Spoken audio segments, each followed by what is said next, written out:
The fall of the Black Moon sect and the war in the barbarian Wolf Kingdom. After sect master Renlu sacrificed himself, Li Jun kept his promise. He subdued the Black Moon sect without unnecessary slaughter. Once the sect had fallen, government officials and scholars swiftly took over its territories. The transition was surprisingly smooth, for unlike other kingdoms, the common people held no loyalty to the Black Moon sect. To them, the sect was nothing more than a ruling tyrant, exploiting them as laborers to cultivate its lands. Thus, when the Great Xia dynasty took control, the people welcomed the change, offering little resistance. The barbarian Wolf Kingdom's counterattack. Meanwhile, in the barbarian Wolf Kingdom, after days of rapid territorial conquests, the soaring Phoenix Legion led by General Tu was finally discovered. The enemy had used highly trained flying demonic beasts to scout the battlefield, forcing the Legion into a direct confrontation with the kingdom's army. On a vast open plain, the battlefield was set. Facing Generals 2, 4, and 5 stood an army of over 300,000 soldiers, 3 times their size. 5 enemy generals, clad in wolf-themed armor, commanded the forces, their gaze fixed on the 100,000-strong Great Xia army.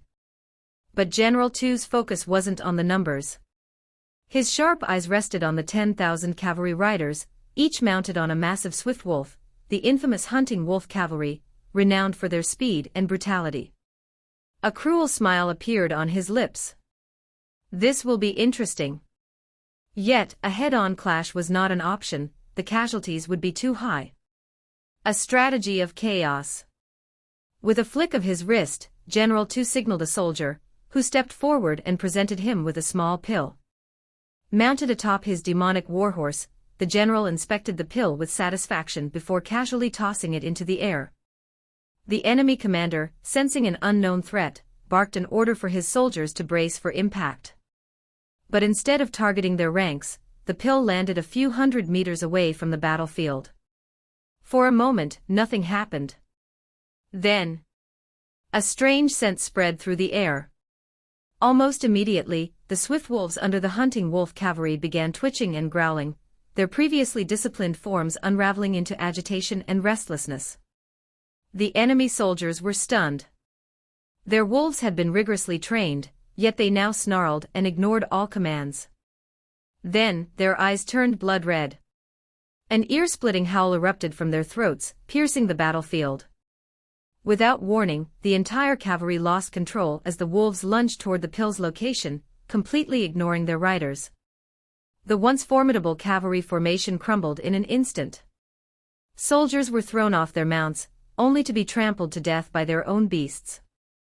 The battlefield turned into chaos, with wolves tearing through ranks, leaving blood and mangled corpses in their wake. The enemy commander roared, his origin chi surging, but the beasts paid no heed. They were mad with desire, a primal hunger driving them to fight one another to the death. The pill was no ordinary weapon. Crafted by Wang Wei and Yen Liling, it was infused with origin chi, designed to awaken a demonic beast's deepest instincts, the desire to break free from their bloodline restrictions and evolve. And so, instinct overrode reason. The swift wolves began tearing each other apart, limbs flying, organs spilling, fangs ripping into flesh, a massacre driven by pure, unbridled greed. The battlefield fell silent in horror. Within minutes the cavalry, once the pride of the barbarian wolf kingdom, was annihilated. Not a single wolf remained battle-ready. The tide of battle turns. A heavy silence fell over the enemy army. Their morale was shattered. The hunting wolf cavalry had been a symbol of power and invincibility, yet they had perished without even fighting, defeated by a single pill. Sensing the enemy's wavering spirit, General Tu did not hesitate. Advance. With synchronized precision, the Great Xia soldiers marched forward, shields raised, spears clashing against metal. Clang! Clang! Clang! The rhythmic sound echoed through the battlefield, like the drumbeats of death. The enemy soldiers trembled, feeling an invisible pressure crushing their hearts. Breaths became ragged, hands slick with sweat. Many had already planned their escape routes before the first blow was even struck. When the two armies collided, it was not a battle, it was a slaughter. The great Xia soldiers were faster, stronger, and better armored. Their morale burned at its peak, while the enemies had crumbled. With cold precision, they cut through their foes, shields deflecting strikes, spears piercing armor and flesh alike. They marched over the dead, their advance unstoppable. The enemy generals finally stepped in, rallying their forces, only to be intercepted by generals 2, 4, and 5.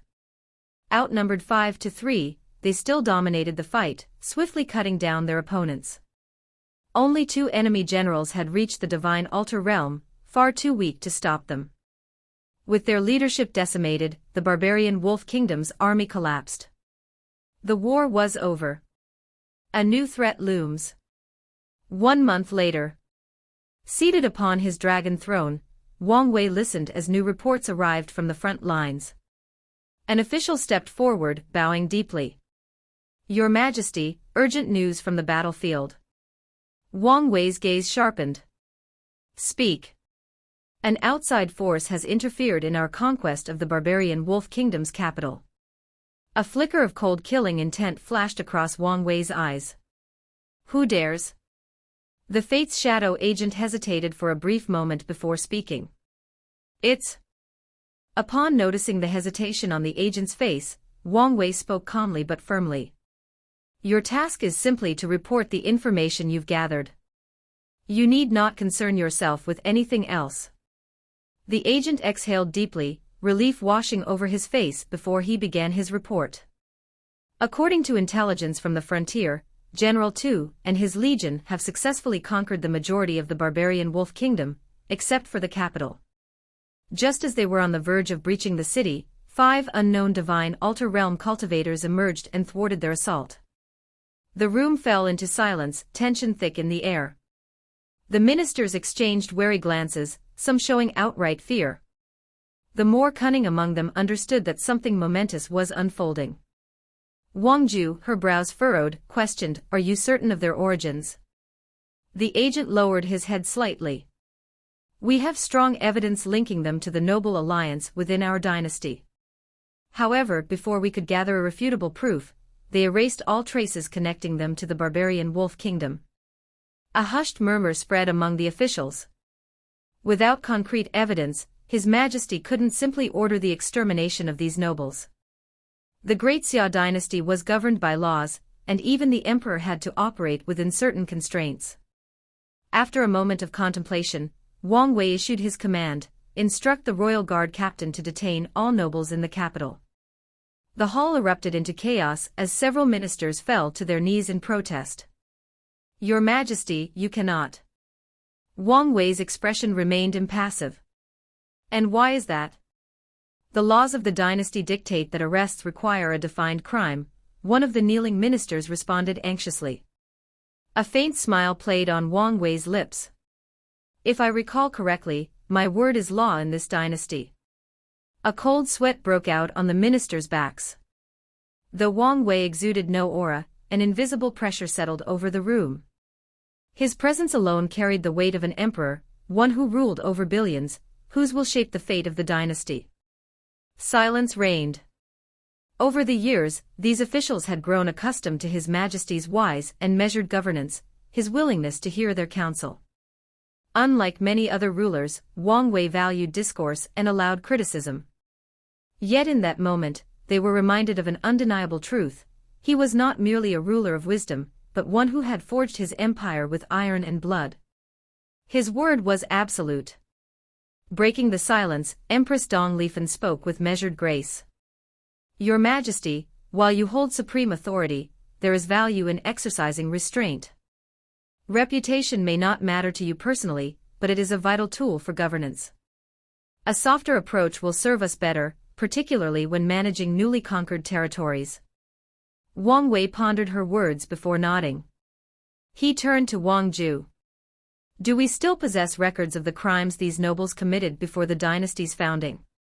"Yes, Your Majesty," Wang Ju confirmed. "Use them as the basis for their arrests." Many officials discreetly sighed in relief. They had no real concern for the fate of these nobles, only for the integrity of the law. So long as proper legal justification was used, they were content. Then, a standing official hesitantly stepped forward. "Your Majesty, what of the transcending mortality realm cultivator?" "Leave that to me," Wang Wei responded casually. Then, turning to the royal guard commander, he added, "Ensure the Zheng, Leng, and Chang families are the last to be detained." The commander bowed and swiftly departed to execute the order. Meanwhile, at the former Duke Sheng residence, Patriarch Zheng Yong stormed through his study, overturning tables, smashing teacups, and ripping books from their shelves in a fury. His face was dark with rage as he turned to the two men seated before him. "Are you both fools? Do you want our three noble families to be annihilated?" Patriarch Lingzan scoffed. "You're overreacting, Zheng Yong." "Indeed," Patriarch Chang Lu chimed in. "This emperor adheres strictly to the law. Without undeniable proof, he won't dare move against us. Have you learned nothing these past 2 years?" Chang Lu continued. "No matter what covert tactics we've used, as long as we leave no trace, the worst we suffer is increased taxation." Zheng Yong shot them both a withering look. "That's because we never crossed a line that directly challenged His Majesty's authority. Until now." Taking a deep breath to calm himself, he sat cross-legged on the floor. "Why did you do it? Surely not just to provoke him." After a long pause, Chang Lu finally admitted, "The royal family of the barbarian Wolf Kingdom offered us 70% of their wealth." Lengzan added, "They initially wanted us to sow discord within the Great Xia dynasty, but we declined. We knew how powerful the dynasty had become. We only agreed to aid their defense in exchange for their wealth." Zheng Yong sighed. "Short-sighted fools." A tense silence filled the room, punctuated only by the sound of measured breathing. "You worry too much, Zheng Yong," Lengzan said dismissively. "Nothing will happen to our alliance." Before he could finish, a servant burst into the room, panting heavily. Zheng Yong's fury reignited. "Did I not order you never to disturb me while I have guests?" "But, Patriarch." "Terrible news. The royal guard has begun arresting all noble families in the capital." Lengzan and Chang Lu shot to their feet. "What?" Zheng Yong's hands trembled slightly. His worst fear had come to pass. Lengzan grabbed the servant by the collar, his voice frantic. "You dare lie about something so grave?" I speak the truth." The servant gasped. Lengzan released him abruptly, then began pacing. "What do we do? What do we do?" Simultaneously, he and Chang Lu turned to Zheng Yong. Realization dawned upon them, they had gravely underestimated the emperor. Zheng Yong took another deep breath, then stood. "I will handle this. Lay low and await my instructions." Without another word, he strode to a secluded chamber deep within the mansion. A flying pigeon hex lay in the center, an ancient artifact used for swift, secure communication. Activating the formation with a pulse of origin chi, he whispered into the token, "Ancestor, I need your help once more." A deep, disembodied voice responded, "What is it this time?" Zheng Yong quickly relayed the details of their predicament. Back at the palace, as Wang Wei and his officials continued deliberating over state affairs, a messenger rushed into the chamber, delivering a talisman to Wang Ju. Wang Wei raised an eyebrow. "What news?" "Your Majesty, 3 individuals have been spotted flying over different cities, destroying buildings but causing no casualties. They fled before our defensive formations could activate." Wang Wei exhaled sharply. "Our bait failed."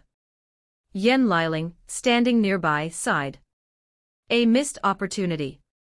Unfazed, Wang Wei issued his next order, "Seize all properties belonging to the Zheng, Leng, and Chang families." A few ministers exchanged uneasy glances. Though many didn't fully grasp His Majesty's strategy, those who did felt cold sweat trickle down their backs. In that moment, they realized Wang Wei was not merely an emperor of brute force, but a masterful tactician who, when necessary, wielded strategy as effortlessly as he did power. Hey, welcome to Firescale Audiobooks. If you enjoy our audiobooks, please consider subscribing to the channel. Also, feel free to share your review in the comments section below. As a matter of fact, the officials were right in thinking that Wang Wei was cunning when necessary. Over the years, he did not stop thinking about how to get rid of these noble families that were a nuisance to his rule. As such, he wanted to kill their backer first, their hidden cards, the supernatural realm cultivators. As such, he invented an array that would prevent them from flying, then secretly trained people that were capable of instantly setting up this formation and scattered these people to different cities of the dynasty's territory. One of the reasons he acted so swift and brutal today was because he wanted to lure these supernatural realm cultivators to show themselves, then rapidly arrest them with the formation he created. Unfortunately, these people seemed to be on guard, and just destroyed a few houses before immediately flying away. After sighing for a while that his plan failed, Wang Wei regained his bearing and continued the meeting. "What happened to the pills that I have asked you for?" suddenly asked Wang Wei to Yan Liling. "I'm not done refining them due to the large requirement." "I'm still confused, why do you need so many rare and high-quality pills?" responded Yan Liling with a confused look on her face. "I need them for something. I'll tell you all about it when everything is done." "Well, given the fact it is extremely hard for me to refine low-grade earth-tier pills without a divine sense, it will still take a while for me to refine all of them." "Well, take your time and give them to me when you are done," replied Wang Wei with a calm look on his face. Yan Liling just nodded and did not ask any further questions. However, someone else did. "Your Majesty," said one official. "What do we do with the war in the barbarian wolf kingdom?" "Send reinforcement immediately," responded Wang Wei without hesitation. "Tell General Tu that he has less than a week to breach the capital's city." Everyone nodded and the court meeting of the day was officially over with all the ministers leaving. As usual, Empress Dong Lifen stayed behind to talk to Wang Wei. When the room was empty with the two of them left, she got up from her throne and bowed to Wang Wei and said, "Thank you, Your Majesty, for listening to my advice today." As smart as Dong Lifen is, she could tell that His Majesty had no plans to just brutally kill all the nobles without any reasons or official statement. However, when Wang Wei showed that he changed his mind after hearing Dong Lifen's plea, it provided her with more power in the court. It showed to the officials that the Empress had the ability to influence the Emperor. With the ability to influence the Emperor came the power to influence the entire dynasty. As such, there is nothing that officials fear and respect more than an Empress that can whisper to the Emperor's ear. After all, what if the Empress started to talk badly about any of them to His Majesty? Wang Wei smiled and waved for her to get up and sit down. To be honest, she was not the main reason that he acted so callous and indifferent during today's meeting. Over the years, in order to properly govern his dynasty, Wang Wei has been using the concept that the law is above everything and should be followed and respected. Although Wang Wei was not as harsh as the Qin's dynasty back on Earth, he was still very moderately strict when it came to the law of Great Xia. Unfortunately, a problem soon arose. A faction of scholars that worshipped the law was formed. These people called themselves the School of Law and became a rabid supporter of this way of ruling the dynasty. At first, Wang Wei supported their factions as it made it easier to control the court. However, recently, these people seem to have gotten over their heads and started to play with the notion that even the emperor should be bound and restricted by the law. So today, Wang Wei used this opportunity not only to lure his enemy from the shadow, but also to send a message to these scholars that as long as he was here, his words will be absolute, and will be above everything in this dynasty, even the law he himself created. As for Dong Lifen's act of acquiring more power, he just provided an opportunity. In that situation, any of his ministers could have spoken, and he would have listened. The fact that she spoke first and took this opportunity showed that she is politically savvy and knows when to take action. As for the reason that neither Wang Ju nor Yan Liling spoke, it was because none of the people cared about the struggle for political power. For one, they had plenty of power already in the Great Xia dynasty. Secondly, and more importantly, they are just travelers in this world. For them, the experience in this small world will one day become nothing but a fond memory that they reminisced about in their very long and fulfilling life. After sitting down, Wang Wei and Dong Lifen then began their study of the dynasty's qi luck. After a few hours, the Empress left happily as usual, and Wang Wei checked his chi dragon. He smiled after noticing that a quarter of it had already returned to the color purple. Afterwards, he headed straight for a sealed room in the palace. After opening this secret room, Wang Wei saw countless puppets standing there without moving. All these puppets had human shape and emanated a powerful aura. After checking the room, a vicious smile appeared in Wang Wei's mouth before sealing the room and leaving. Meanwhile, back in the Black Moon sect's territory, Li Jun was sitting inside a military barracks while reviewing papers. After the Black Moon sect surrendered, he quickly brought people over from Great Xia to occupy the territories. After more than a month of hard work, all the people of this new territory became aware of the rules and regulations of Great Xia, including the benefits like free schooling and access to their own fertile lands as long as they pay their taxes. As such, it was quite easy for them to accept the new rule. After reviewing his paper, Li Jun looked at General One and asked, "What about the duel letters? Did the Iron Fist King accept the challenge?" "Yeah, Grand Commandant," responded General One. "The Iron Fist King said that the duel can take place at the border of our territory 3 days from today." Li Jun nodded, not that surprised by the outcome. He did not just randomly make this plan. He did so after a deep and careful analysis of the history and character of the Iron Fist King. Suddenly, Li Jun noticed a hesitant look on General Tu's face. As such, he said, "If you have something to say, just do it." "Commandant, I'm just worried that the Iron Fist King will go back on his words. That all of this is just a trap against you." Li Jun nodded and did not admonish his subordinate for being so cautious. As such, he replied, "Given the character of the Iron Fist King, the chance of him going back on his words are very slim. However, even if he did so, it will not matter. The reason that I used this method to settle our territories was in order to be fast and efficient. If he goes back on his words, we'll just have to use the hard way to conquer the Iron Fist Kingdom." A fierce light flashed through Li Jun's eyes when he said that, then he continued, "And if it is indeed a trap?" Li Jun just sneered at the idea. With his strength, would he be afraid of any trap? However, he still took note of this possibility.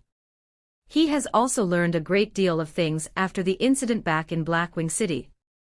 As such, he decided to take a few elite soldiers to accompany him during this duel just in case something beyond his calculations goes wrong. 3 days later, at the border of the Black Moon sect's territory and the Iron Fist Kingdom, Li Jun, wearing his armor and holding a spear, waited for someone to show up. After a few minutes, he saw an old man with white long hair and white beard traveling towards him on top of a horse-like demonic beast. After a few minutes, the old man stopped a few meters from Li Jun and descended from his mount. His armor shone under the light of the sun. He looked at his opponent and said, "Slaughter God Li Jun." "Iron Fist King Tai Gang," replied Li Jun while observing his opponent with a look of surprise in his eyes. He was surprised at the fact that the Iron Fist King was an old man, but his actual age. Based on secret methods he learned from the sect, without personally checking his body, he can roughly estimate that the Iron Fist King was actually only just over 100 years old. Given the fact that he is actually a peak divine altar realm cultivator, he should have at least 1,000 years of lifespan. And yet, Li Jun could actually see that he did not have long to live. The Iron Fist King looked at the soldiers a few thousand meters from them and asked, "You do not trust me?" "Well, it's just precautions, they will not have any effect on the battle." "Good, then, let's get this started," replied the Iron Fist King with excitement after taking out a halberd as a weapon. Li Jun rushed towards the Iron Fist King and stabbed him. His spear turned red and headed straight for the Tai Gang's head. However, the Mad King was not to be outdone. Without hesitation, he swung his halberd to block the oncoming attack. Bang! The two weapons clashed together, creating a powerful shock wave that destroyed the ground around them. Despite this, the two of them did not move an inch. After the first attack, the two of them continued to rapidly clash against each other. The air trembled and sparks could be seen when their two weapons met each other. From a distance, the soldiers could only see two shadows overlapping with each other. The weapons of the two of them also left only afterimages, signifying the fact that the two of them were moving faster than the ordinary eyes can capture. At first, the Iron Fist King could match with Li Jun, but after more than 10 clashes, he started to feel the pressure. Each strike of Li Jun seemed to become heavier and heavier. By the 30th clash, the Iron Fist King started to move backwards. With each step he took back, he managed to neutralize some of the force from Li Jun's spear. However, he knew that this was not a real solution to his situation. By the 40th clashes, the Iron Fist King started to expire profusely. His breathing was rapid, his steps were weak, and his arms trembled with each swing.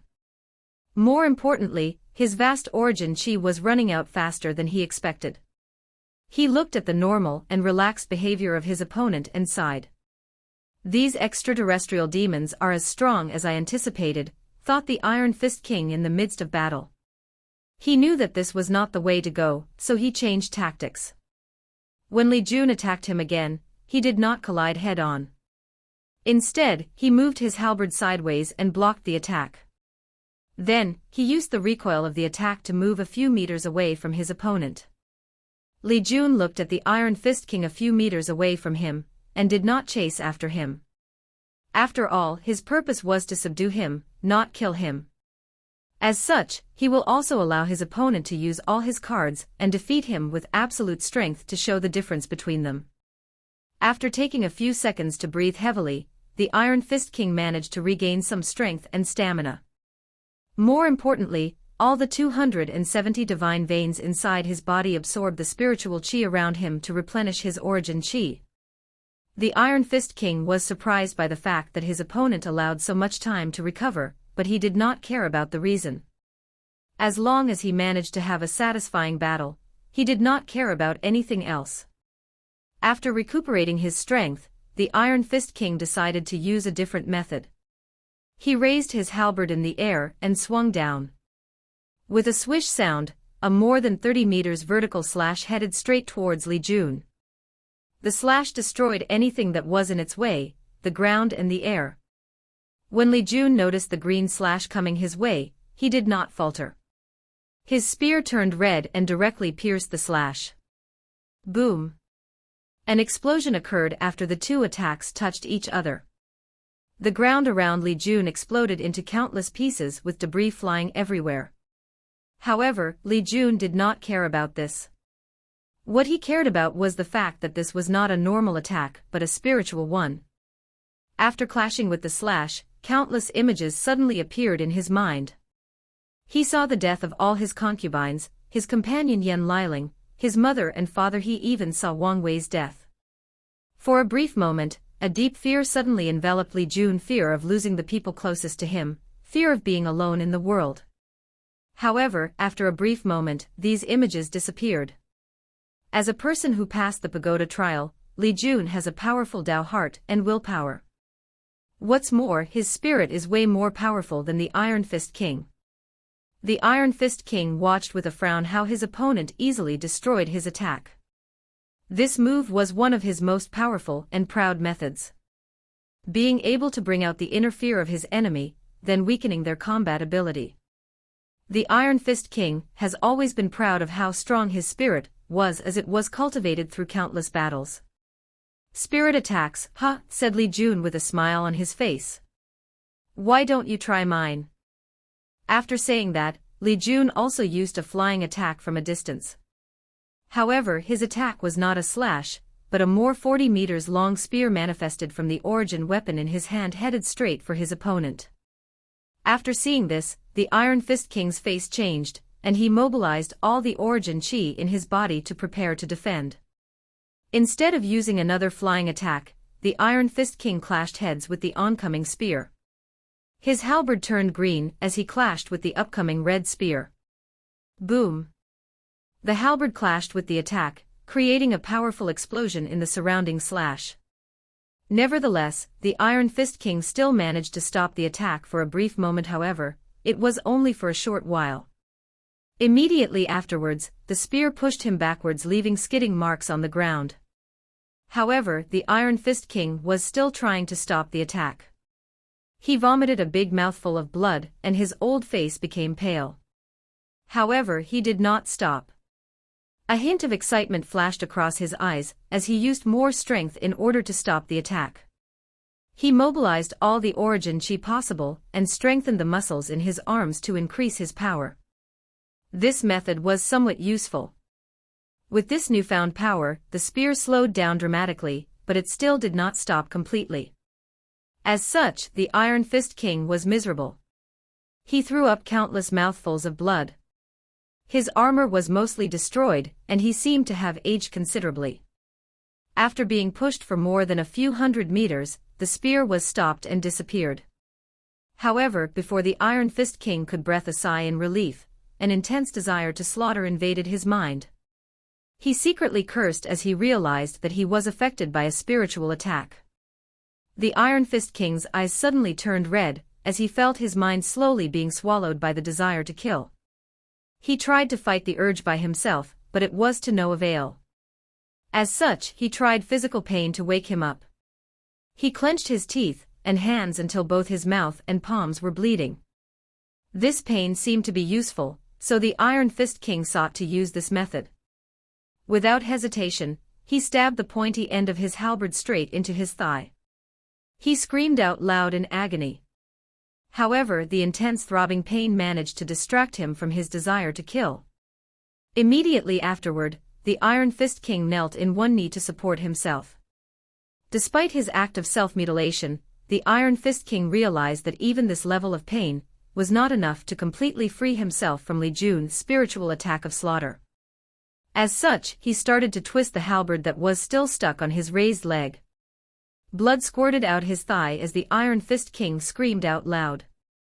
However, he did not stop for even a second. After a few minutes, he stopped his actions as he could feel that he already got his bearing back. The intense urge to kill all things in existence slowly faded away until it was completely gone. The Iron Fist King breathed rapidly as he felt exhausted both physically and spiritually. He looked at Li Jun with a little bit of fear in his eyes.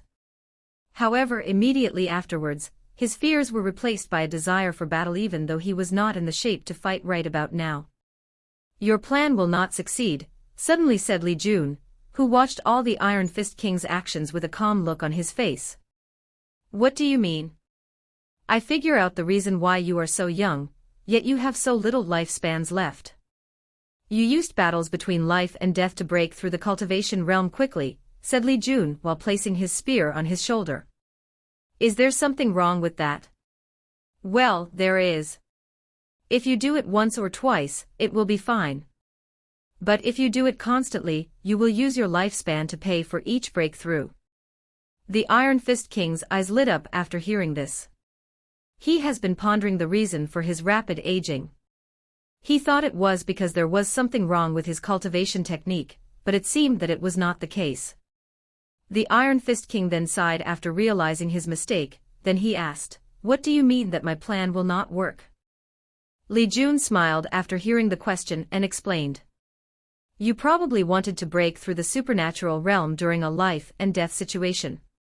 However, the success of such a thing is almost impossible." "Why is that?" asked the Iron Fist Kingdom with genuine concern. Although he managed to successfully cultivate to the peel of the divine altar realm, his cultivation technique method did not have the method to break through to the next realm. As such, when he received the due invitation, he accepted without hesitation as he believed this powerful extraterrestrial demon could give him just the right amount of pressure that allowed to break through. Unfortunately, he seemed to have not only underestimated the difficulty in breaking through the transcending mortality realm, but also how strong his opponent actually was. It may be possible to use life and death situations to break through the body refining, divine sea, and divine altar realm. However, the supernatural realm is actually a transformation of life level. Cultivators will go from the early phase of cultivation to the middle phase. A perfect example is the fact that a supernatural realm will have at least 10,000 years of lifespan, which is 10 times that of the divine altar. "You still did not explain how it is impossible to break through," asked the Iron Fist King. "In order to reach this realm, a cultivator must catch a ray of good fortune chi from heaven and earth. When this qi blends in with the divine altar, an ancient lamp will be formed to hold the good fortune flame. The good fortune flame is actually quite the magical thing. It allows cultivators' origin qi to transform into origin essence. It allows cultivators to open their Niwen aperture and have their own sea of consciousness, thus granting cultivators access to their soul. Now, imagine that you have to do all these transformations and baptizement while in the midst of battle. Without a peaceful environment full of spiritual power, this very precise process can fail with the tiniest of mistakes. The Iron Fist King frowned after hearing this. He realized that his plan was actually quite dangerous. Not to mention whether his enemy would give him time to make his breakthrough. Even if he did, he might still fail. First of all, he did not even know what the qi of good fortune was, let alone find it and catch it to make his breakthrough. Even if he did, how long would such a wonderful and powerful transformation of the essence of life take him? Probably years if not decades. How could he do such a thing while fighting for his life? The Iron Fist King sighed after realizing his errors due to lack of knowledge and inheritance.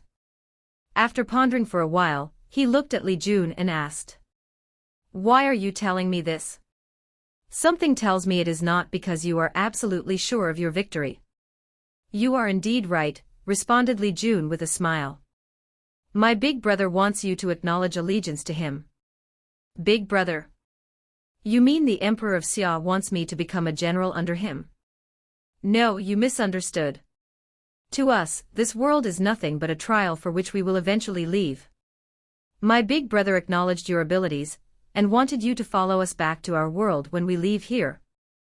The Iron Fist King's eyes lit up after hearing this. He knew that these extraterrestrial demons came from a very powerful world. There are even rumors that their world actually has great emperors. After pondering for a few moments, the Iron Fist King then said, "I can agree to your request, but I have a request." "What is it?" "As long as it is in my power, I can do my best to help."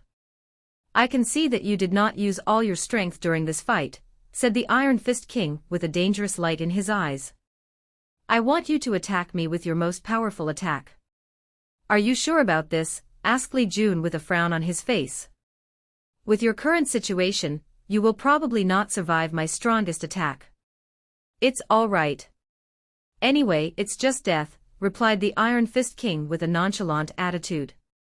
Li Jun looked at the determined look on his opponent's face, and he could guess the reason for the request. Although the Iron Fist King believed the words he said previously, he was not convinced before trying. After all, he is a man with strong willpower. How can he easily change a decision he has made, especially when it comes to his future cultivation path? As such, Li Jun did not try to persuade him anymore. He gathered all his strength and rushed towards the Iron Fist King. His spear lit up red and he yelled, "Blood riot," before stabbing his opponent. The Iron Fist King's eyes lit up when he saw this attack. A sudden dread of death overcame, and he could feel like he would die if he was hit by this attack. With a strong will, the Iron Fist King overcame his fear of death, and began to mobilize his last remaining strength to fight back. However, to his horror, he discovered that his body could not move. He suddenly felt that all the blood in his body was not under his control, and he could not move. Then, all his blood started to move backward from his body, destroying anything in its path in order to return to the heart. Once all his blood reached his heart, it condensed into a small ball, then exploded. Boom! The Iron Fist King heard an exploding sound in his mind, then looked at Li Jun's spear that was only a few centimeters from his heart.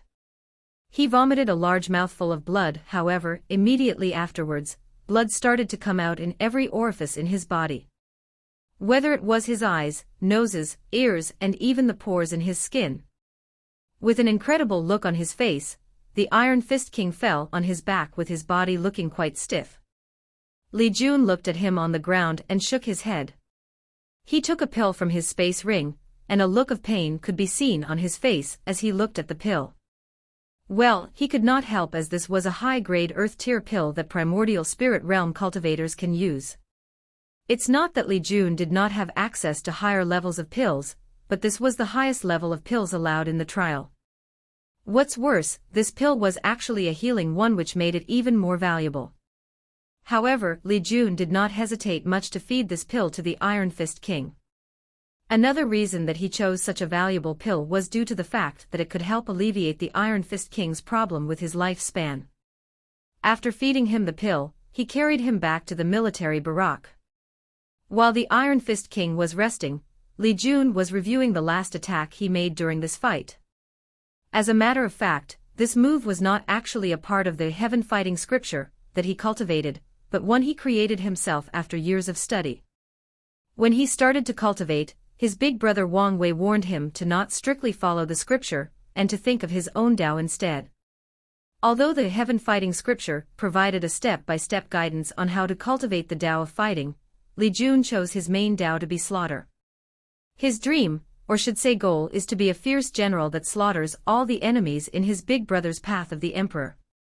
Although Li Jun knew that this was probably an unrealistic goal, he will give in all his effort trying. So, this blood rebellion technique is his first step on cultivating his Tao of slaughter, and he is satisfied with this result. Just like that, 4 days passed, and the Iron Fist King finally woke up from his coma. He looked around and muttered in a weak voice, "I am alive." He raised his hand and immediately noticed something different. His hands were not as wrinkled as he remembers them to be. He even noticed that his voice was also different, it was full of vitality. A few minutes after waking up, Li Jun walked into the medical room and said, "It seems that you are recovering rapidly. I guess I owed all of this to you. Well, as long as you do go back on your promise, everything will be fine." "I Tai Gang" is one of his words. "Since I promised to surrender to His Majesty Wang Wei, then, I will do so." Li Jun nodded in satisfaction after hearing this. He chatted with the Iron Fist King for a while before leaving him to rest. Meanwhile, in the Great Shu Dynasty, National Teacher Feng Heng was walking with a frown on his face. After checking all the Taoist temples in the capital, he realized that the incense power contained there had mysteriously disappeared. Even after checking thoroughly, he could not find the reason. While walking around, someone approached Feng Heng and handed him a paper, and the frown on his face increased after reading. According to the information he just received, this situation was exactly the same in the other temples around the Great Shu Dynasty. Feng Heng knew that the Tai Profound Gate had a strict and severe rule when it came to absorbing incense power. Although he himself knew that he did not do such a thing, however, if one of his competitors used this event as an excuse to attack him, he would be in quite the tough spot. As such, Feng Heng started to mobilize all the power of the dynasty to investigate the situation. After giving his orders, Feng Heng returned to his own main temple. When he reached his cultivation room, he suddenly saw a middle-aged man standing there waiting for him. The middle-aged man had a calm and serene look on his face.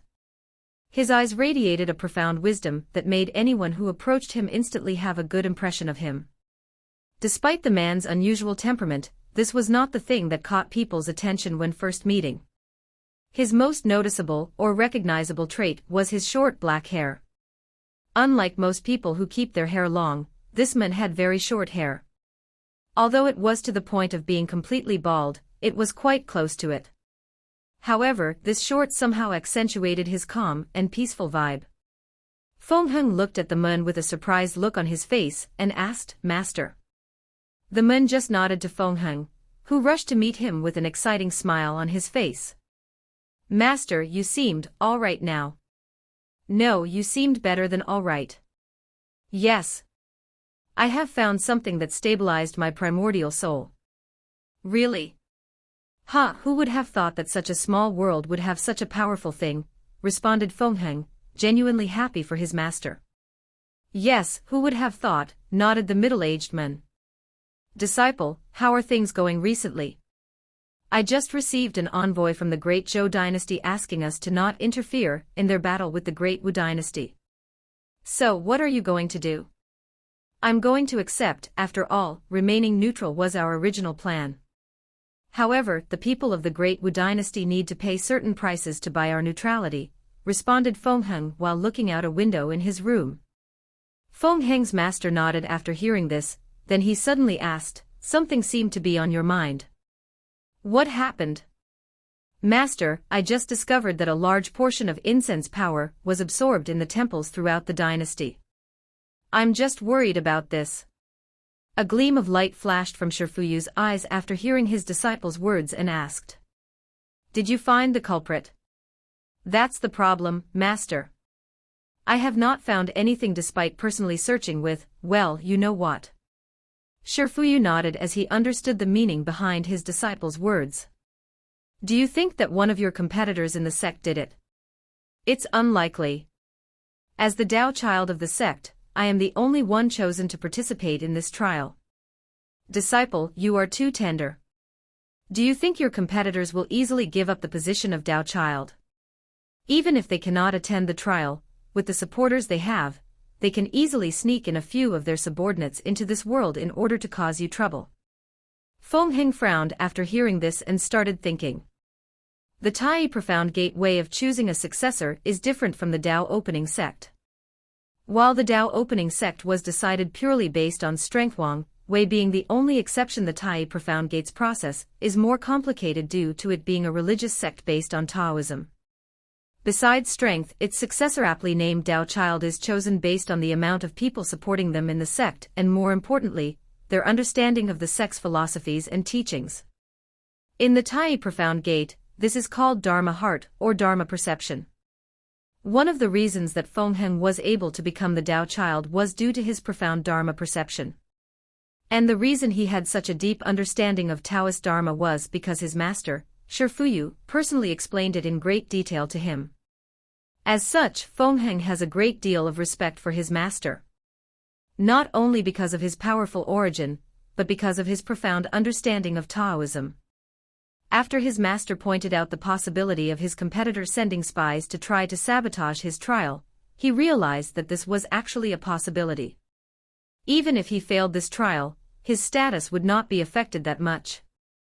As the sect's Tao child, he is the heaven-chosen selected to fight for the heaven will in this generation. One failure is not enough for him to be disposed of his position. However, if he was ever caught in possession of incense power, then he would be in a difficult situation even if he did not personally absorb it.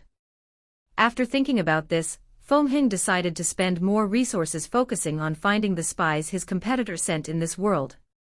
At the same time, Shifuyu nodded with a smile after this. Great Zhou Dynasty, Imperial Palace.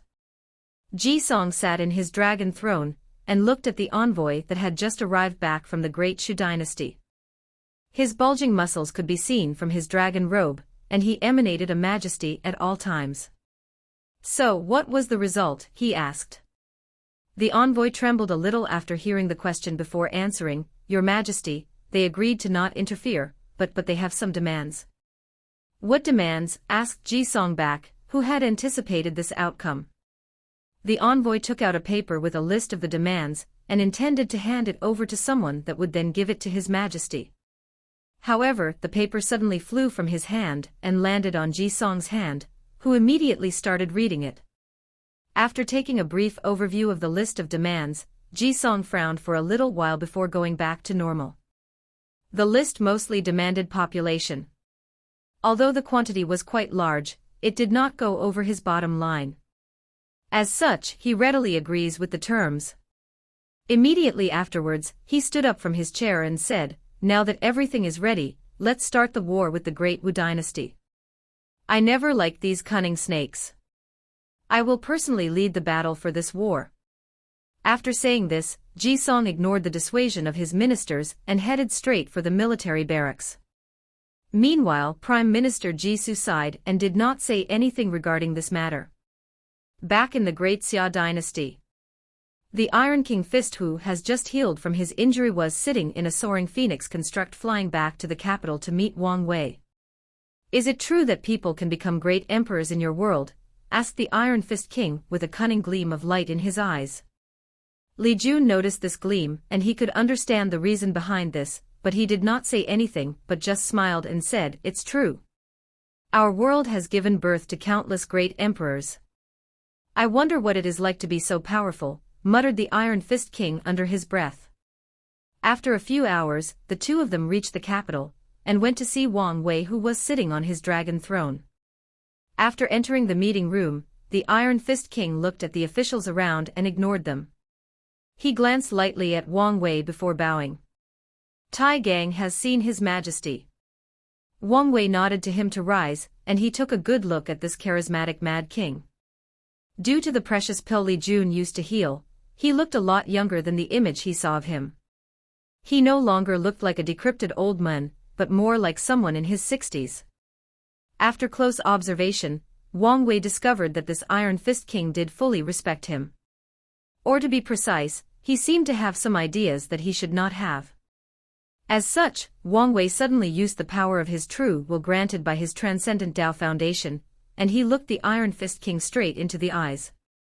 Suddenly, the Iron Fist King felt tremendous pressure from Wang Wei's eyes.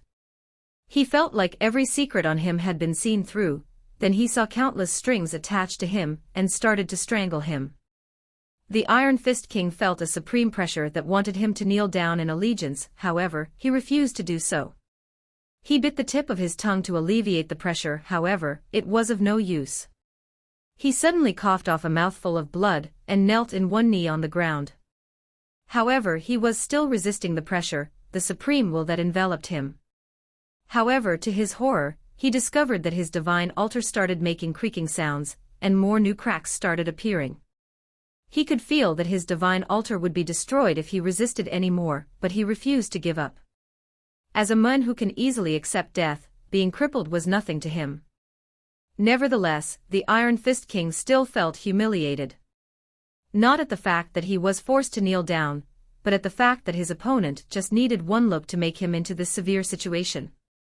After resisting the supreme will for a few seconds, the Iron Fist King was eventually forced to his knees. He sighed and stopped resisting. He realized the vast difference between him and these extraterrestrial demon. He quickly erased the ambitious thought he had in his mind. Or at the very least, bury it deep until he has the strength to do so. Wang Wei nodded after seeing this and said, although your foundation is weak, you have a strong will, and you are also a person who knows when to bow to circumstances. Well, welcome Tai Gang to be a member of my group. After teaching the Iron Fist King a lesson to make him realize his place as a subordinate, Wang Wei nodded, then took out a talisman from his space ring, which was then handed over to Tai Gang. After getting the talisman, the Iron Fist King got up from the floor, and wiped out the blood dripping down the corner of his mouth, and inserted his origin chi into the talisman. Suddenly, a lot of information was inserted into his mind. As a result, the face of the Iron Fist King became increasingly ugly as he kept reading on. The information he received was actually just basic knowledge of the myriad Emperor world. For example, the body refining realm had 12 layers instead of the 9 he previously believed. The highest amount of divine veins was actually 365. As for the 270 he had, it was the bare minimum required to break into the next realm. However, people who did that had the worst foundation possible among cultivators. Although the talisman explained that having a bad foundation does not always equate to strength, as some people have terrible foundations, but their strength are unimaginable. Nevertheless, without a strong foundation, the future of these people will always be limited. It is impossible for a normal foundation, body refining 9th layer, to break through the saint realm. At the same time, it is almost impossible for a saint foundation, 10th layer, to reach the supreme realm. Although the Iron Fist King tried to find solace in the fact that this information mentioned the fact that it was almost impossible to achieve, meaning that there were exceptions to this rule. He knew that this was a long shot. As such, despite showing a calm look on the surface, his rapid breathing and accelerated heartbeat showed otherwise. Wang Wei noticed the Iron Fist King's reaction and said, "You do not need to worry about these things. When we return home, as my subordinate, you are guaranteed the method to achieve a supreme foundation. As for the more powerful Tao foundation, you have to use the sex points to acquire one. This will depend on your capability." After hearing this, the Iron Fist King took a deep breath and bowed to Wang Wei. This time he did not bow slightly, but did a 90-degree bow and said, "Thank you for the opportunity. Despite losing to Li Jun and acknowledging his surrender, the Iron Fist King was a proud man who believed that he was not in any way inferior to these extraterrestrial demons.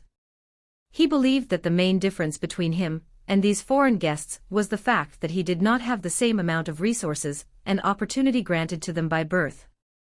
However, after reading all the information on that talisman, he realized that things were not as simple as he believed them to be. The difference between the people of this world was not just resources, talents, or opportunity, it was a vast difference in civilization. The world that these foreigners came from have way more knowledge and understanding of not only the cultivation path, but of the ways of heaven and earth. Adding to their long and preserved history, these people have countless inheritances left from their predecessors. Meanwhile, this warring kingdom world has a recorded history of about 2 to 5 million years. If it was before, the Iron Fist King would have thought that this was a long period of time. However, according to the information he just read, cultivators in the Supreme Realm can actually live that long. In fact, there is a high chance that the person who passed down the cultivation method of this world is still alive somewhere out there.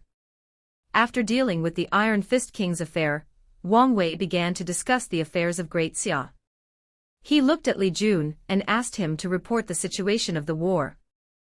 According to recent reports, Generals 2, 4 and 5 have breached the barbarian Wolf Kingdom capital, thus effectively conquering the whole kingdom. The people of the Black Moon sect's territory have also surrendered without any problem. To be precise, they have welcomed us with open arms. In the past few days, we have conquered the Iron Fist Kingdom, however, there have been revolts all over the territory. But now that the Iron Fist King is awake, we should be able to quell the anger of the people and settle the territory once for while.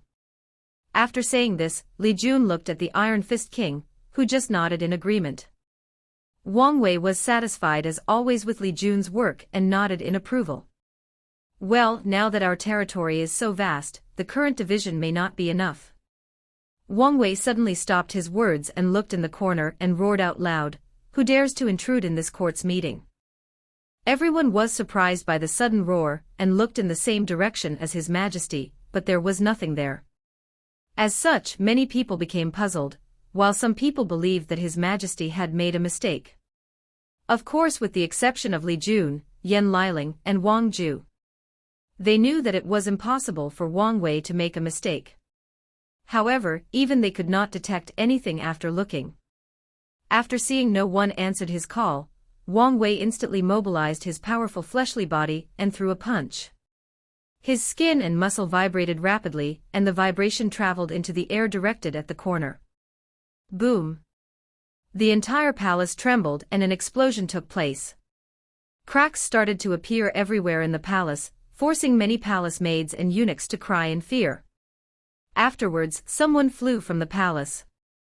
The person or shadow hit many walls and pillars on his way until he reached the palace's courtyard and landed on his knees. The shadow threw out a big mouthful of blood and organs. His clothes were broken and numerous dust stains could be seen on it. The only place intact was the mask that this shadow was wearing. Soon after the shadow landed, Wang Wei and a group of officials appeared and surrounded the shadow. "Who are you?" asked Wang Wei. "Just an ordinary assassin," replied the shadow with a weird voice that prevents anyone from distinguishing whether it is male or female. If an ordinary assassin can easily infiltrate the royal palace and reach more than 20 meters close to me before I even noticed, then I really wonder what extraordinary assassins are capable of, replied Wang Wei with a sneer on his face. The shadow spit out a mouthful of blood and asked, "I'm curious on how you were able to notice me. I mean, even the divine body realm lady over there did not find me." "It was because I felt the fluctuation of your soul," replied Wang Wei calmly. "Now that I answered your question, it's your turn to respond to mine. Who are you? Who sent you?" However, the shadow just got up from his one knee and did not answer the question. Wang Wei did not let go and continued. "In fact, I can guess by your strength and method that you are from the Death Order Palace. What I'm wondering is who hired you." The shadow finally spoke and said, "Since you know that I am from the Death Order Palace, you should be aware that we never reveal the identity of our clients." Wang Wei sneered after hearing this. I do not need you to say anything to know who it is. You people from the Death Order Palace are also known for doing things only for money. And of all the people in this trial that I know would do such a shameless thing as hiring outside help are only the clowns of the Great Shu dynasty. So I guess that it was probably Crown Prince Sun when that sent you. However, this time, the shadow did not say anything. However, Wang Wei still continued. Well, based on how your soul fluctuated just now, it seemed that my deduction was correct. Suddenly, the shadow laughed out loud. His laughter was creepy, as it sounded like countless voices laughing together. Worthy of sacred son Wang Wei, the heaven-chosen currently viewed as the most threatening of this generation. Not only strength is unparalleled but also possesses extraordinary wisdom. Many people feared that you would be just like your father, but they were wrong. They should be worried whether you will be more terrifying than him. Should I be proud that some random people praise me? Answered Wang Wei with a calm look on his face. He, you're right that you should not be proud, answered the shadow. Compared to the one in the western White Tiger continent, you are still a little far behind. A flash of intense dread appeared in the shadow's eyes after saying this. An emotion that Wang Wei detected through soul fluctuation. However, immediately afterwards, the shadow disappeared without a trace right in front of everyone. Wang Wei immediately concentrated to feel any soul fluctuation, but he failed this time, and did not find anyone. Instantly, he activated his true vision ability, and saw the Chi Luck dragon of everyone around. Suddenly, he noticed a strange purple Chi dragon outside the capital. Without hesitation, he flew straight to the sky and headed for it. However, midway en route, the Chi dragon instantly disappeared, and by the time Wang Wei arrived outside the city, he could not find anything. After looking for a few minutes without success, Wang Wei returned back to the palace and supervised the reconstruction. After returning to the imperial palace, Wang Wei supervised the reconstruction of the destroyed parts. With the help of countless cultivators that can easily carry tons of weight, the entire palace was reconstructed in just a few hours. Back in the Dragon Throne, all the officials had a severe look on their faces. The emperor had just been assassinated, and yet, no one realized this, yet alone reacted fast enough to prevent this. The commander of the royal guard knelt in front of Wang Wei asking for him to be punished. In fact, Wang Wei did not blame him. Even he himself realized the assassination once the person got so close to him. So how could he blame the commander? However, seeing the way he was blaming himself, Wang Wei could guess that he probably would not accept it if he did not punish. As such, he deducted half a year of salary, and sent him to the frontier to open territory, and promised to reinstate his position after he acquired enough merits. In fact, many people blame themselves for failing to prevent this assassination. However, the person most affected was in fact Wang Ju. As a person in charge of intelligence and assassinations, and a cultivator in the divine body realm, she did not even notice the presence of the shadow. Her job is in fact to protect Wang Wei from situations like this.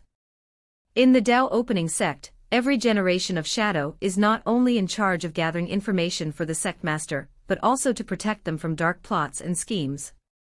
The shadow's job is to do the dirty work of the sect master, and to protect him from other people who do dirty work.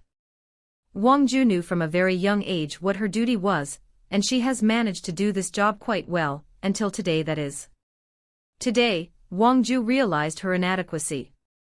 This generation of heaven chosen are not only growing rapidly, but they are also very powerful. They already have the power to fight the divine body realm while in the divine altar realm. Today's event made Wang Ju realize that her talents might not be enough to keep up with this generation's heaven chosen. Maybe, one day in the future, someone else will take over her position. After thinking about this, she sighed and placed these thoughts in the back of her head. However, a frown was still on her face throughout the meeting. Meanwhile, Wang Wei first discussed how to calm down the people after the assassination. After all, it is easy to notice how the palace was destroyed. Many of the citizens were currently worrying about the situation. The next major discussion was about the next opponent that the Great Xia have to face, the Fang Divine Dynasty. Well, Wang Wei can see how prideful and narcissistic the ruler of this dynasty is just by the name.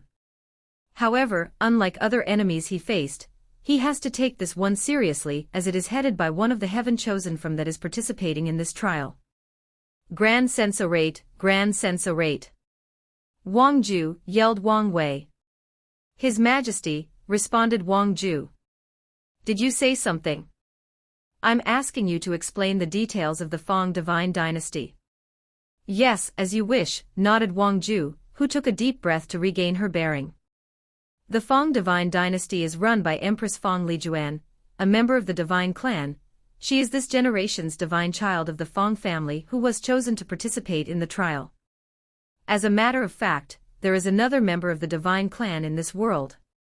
As far as we know, the two of them seem to be in an alliance. However, this was not unexpected as the divine clans are usually part of the divine Dao League. After Wang Ju finished her introduction, the majority of officials were in fact puzzled. As such, one person bravely asked, I'm sorry, Grand Censorate, but I'm very confused. What is the divine clan? Are they gods? And what exactly is this divine Dao League you referred to? Wang Ju did not immediately answer the question, but gazed at Wang Wei instead. After seeing him nodding with his head, she then explained, the divine clans referred to a family that has cultivated a great emperor. Then, the great emperor left his Dao in his blood to pass down to the next generation. As a result, the members of the divine clans are thus born with a bunch of extraordinary abilities derived from their bloodlines. So they are like the blood human race of this world, said another official. Afterward, all the members of Wang Wei's group looked at this person with a speechless look on their face.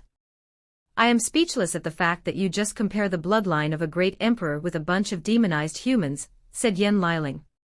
The official who said the previous comment became embarrassed and dare not raise his head again.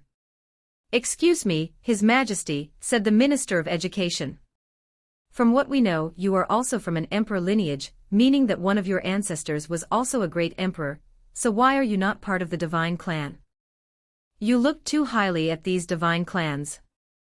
They are nothing but a bunch of prideful, arrogant, and miserable people who are shackled by the very bloodline that they are so proud of, said Wang Wei with a sneer in his face.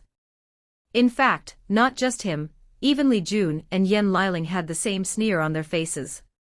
Clans like the Wang, Li, and Yan were always at odds with the people of the divine clans. Despite his words, Wang Wei could still some confusion in his official's face, so he further elaborated. Our ancestors also ponder whether to pass their own Dao through bloodline. However, through observing the demon race, they soon realize the grave downside or defect of bloodline. Although it will provide descendants with powerful talents and many abilities, it will also restrict them. The people who have bloodlines are often limited by said bloodlines. Since the Dao of a great emperor already existed inside the divine clan's descendants, it became increasingly difficult to cultivate other Dao than the ones they are born. As such, the majority of them abandoned studying other Daos and focused on the ones they are innately born. Is there something wrong with that? Asked the Minister of Education. Of course there is, answered Wang Wei. Without your own Dao, it is absolutely impossible to become a great emperor. Even if the heaven will was placed right in your hands, you still could not become an emperor. The consequences of this is the fact that the majority of families belonging to the divine clans have only one great emperor, which is their ancestor that started the clan in the first place. A select few have cultivated a second emperor, however the numbers of these families can be counted in one hand. The officials finally understood what the so-called divine clan is all about. However, despite how His Majesty despised these clans, the majority of these officials had a look of envy and yearning in their face. Wang Wei secret shook his head after seeing this, then he continued to explain. These divine clans are doomed to be exterminated or weakened with the passage of time. After billions of years, they have long understood the downside of their bloodlines. However, they still refuse to change and adapt to the time. Instead, they bonded together by forming the Divine Dao League. Through years of intermarriage, they have strengthened their alliance and preserved the power of their bloodlines. Unfortunately, this method has only slowed down their weakening of their power. With each generation, they became more and more relevant. I do not know how many years the Divine Tao League did not have a proper heaven chosen to represent them in the heavenward battle. However, it seems that this time, they have more than one. After analyzing the information regarding the Fang Divine Dynasty, the official came up with the plan to postpone the war to a month later, as they had just finished conquering 3 kingdoms, and had not fully taken control of them. After a month, Li Jun and the 5 named generals will reunite, and attack the Fang Divine Dynasty together. Then, the meeting was over and everyone left with the exception of Wang Ju, who was kept behind by Wang Wei. He looked at his head maid and motioned for her to approach him. Wang Wei started caressing her hair, just like his mother used to do to him, then said, "I understand your struggle. You have been with me even since I could walk properly. So you do not need to worry about being replaced. After this trial, I will ask my father to provide you with a supreme tier Tao washing pill in order to increase your talent. That way you can follow me all the way to the end of my emperor path." Wang Ju was suddenly surprised, then she nodded her head like a bird picking at woods. Then, tears started to fall from her eyes. She tried to quickly wipe them out, but it was no use. As such, she bowed to Wang Wei and ran away from the imperial palace. Crying was a great shame for a shadow like her. After heading the Fate's shadow headquarters, Wang Ju locked herself in a room, refusing to meet any of her subordinates. The truth of the matter was that today's failure affected her more than she let on. The reason being the fact that the little rivalry between the Tao opening sect and the Death Order Palace. The title or position of shadow is not just some random position of the sect with no power. On the contrary, the shadow is considered the Een of the sect master's yang. As such, the shadow is privy to tremendous amounts of knowledge and information that even some supreme elders are not aware of. Some information can be very well considered taboos of the world. As such, every generation of shadow will have countless restrictions placed on them in order not to reveal these secrets. On top of that, the shadow will go through a ceremony in which they bind their life to the sect master that they served. If the sect master died for some reason, the current shadow will be responsible to hand over all his subordinate and power to the next chosen shadow, then commit suicide to accompany the sect master in the afterlife. There is only way to dissolve this bond, and that is for the shadow to defeat the sect master that it served in a direct duel. The reason for this was actually the origin of the shadow. This method of binding the shadow was used by the sect to keep their secrets and properly control their intelligence agency and prevent them from defecting to the enemy sect. As such, long ago, the shadow did not have the opportunity of freedom until the shadow ruler emperor. Thinking about the shadow ruler emperor, Wang Ju sighed. This was indeed an amazing emperor of the sect. He was the only emperor from the sectarian faction of the Tao opening sect. Not a lot is known about the shadow ruler emperor besides the fact that he was an orphan adopted by the sect to train as an intelligent agent. Through numerous competitions, he slowly rose to the highest position of shadow and started to serve the sect master at that time. According to the sect's record, he was a fine shadow and was extremely good at his job. Until he did something no one expected. He demanded a fair deal with the sect master of the sect right before the heaven mandate battle. Back in that time, the position of shadow was not nearly as high as today. As a matter of fact, most shadows were nothing but dead men raised by the sects, ready to sacrifice their lives for the sect at any given moment. So when a shadow demanded that he actually fought the sect master, right on the verge of the heaven mandate battle, many people were shocked, then outraged that a lowly slave raised by the sect dared to challenge their master. Many people called that the shadow was executed immediately.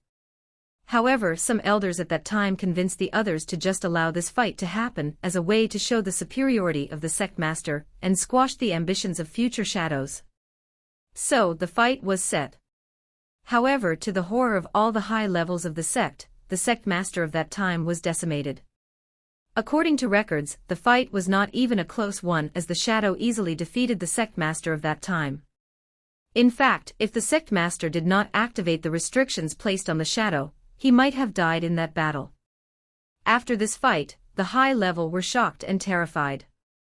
You have to know that the sect master at that time was their most powerful cultivator, chosen to fight for the heaven will of that generation. However, he was defeated so easily. As such, many people of the sect wanted to immediately kill the shadow to prevent a future enemy. With the powerful restriction they had placed on him, it was still possible to do this. However, not all people felt that way. A few people believed that the shadow was raised by their sect and belonged to one of them. Instead of killing, it is better to remove the restriction on him, than allow him to represent the sect in the heaven mandate battle instead of the sect master. The disagreement between the two sides got so bad that it reached the point that a civil war was about to happen in the Tao opening sect. However, on the brink of the war, a powerful elder appeared and stopped the fighting. The elder then reprimanded all the upper echelons of the sects for forgetting the teaching of the ancestors. He reprimanded them on how over the years, the sect have gotten arrogant due to the fact that they are considered one of the most powerful sects in the world. And if such arrogance did not stop, then it is only a matter of time before the sect is ruined in the hands of future descendants. After that, the elder sided with the more reasonable faction and removed the restriction of the shadow, and allowed him to represent the sect to compete for the heaven will. Wang Wei remembered how intrigued she was when she read this part of history. She always wanted to know who was the person that suddenly appeared out of nowhere. The records did not mention any name, just referred to him as the elder. However, Wang Ju believed that the origin of this person was extraordinary, as he could actually be all the upper echelons of the sect.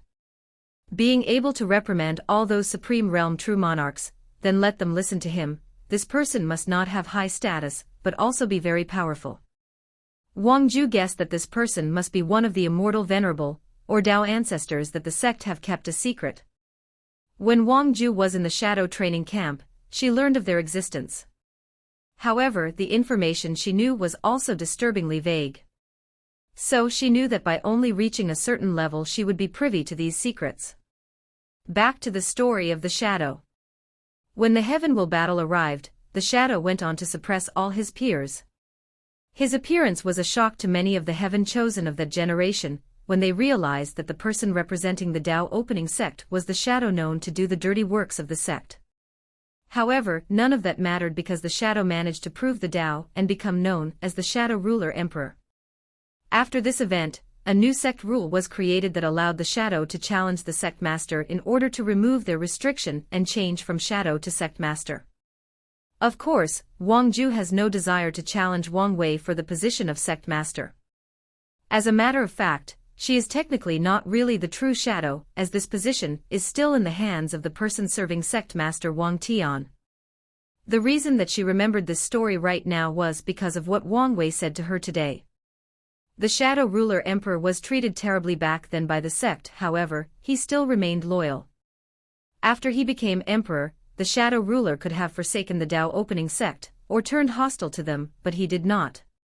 So, when Wang Wei said those words today, it showed that he treated her like her family instead of just a subordinate. And it also made her realize that the loyalty of a shadow to the sect master is not a one-way street like she believed, but a tunnel that connects them both together. Just those soothing words were enough for Wang Ju, but she did not expect that her young master even promised to give her a Tao washing pill.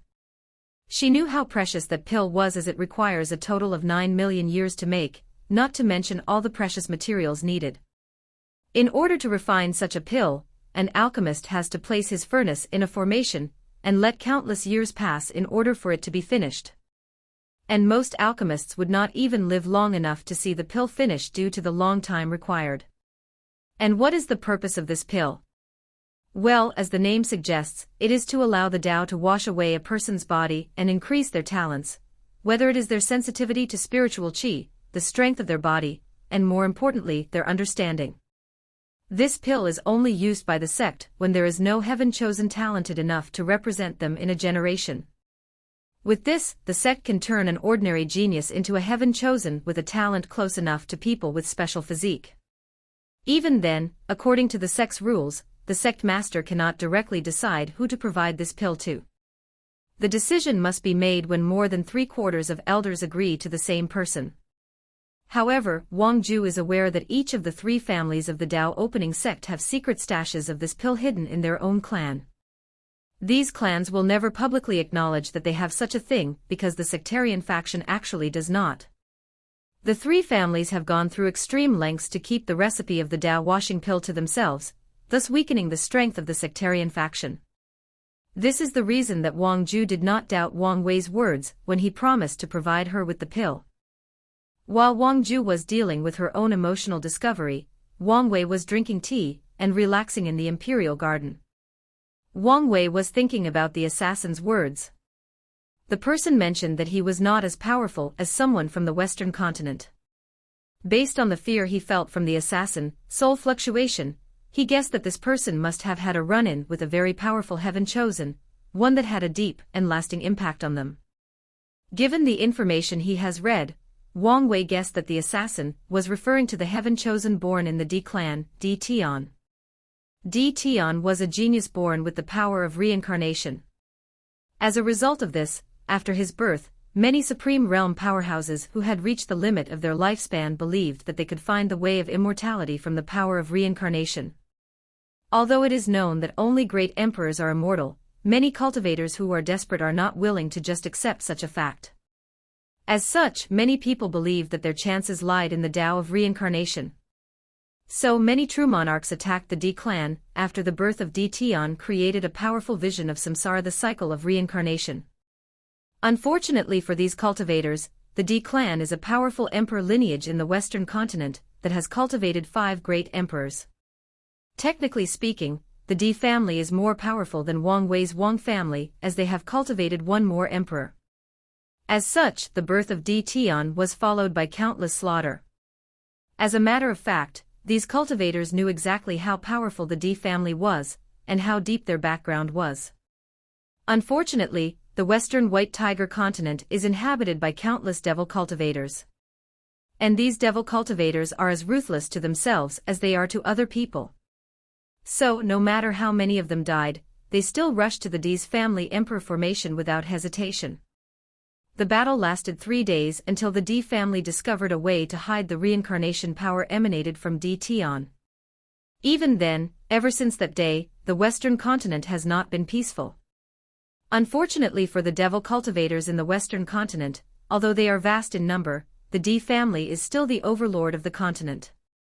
This event took place 3 years before Wang Wei was born, and it shook the entire myriad emperor world.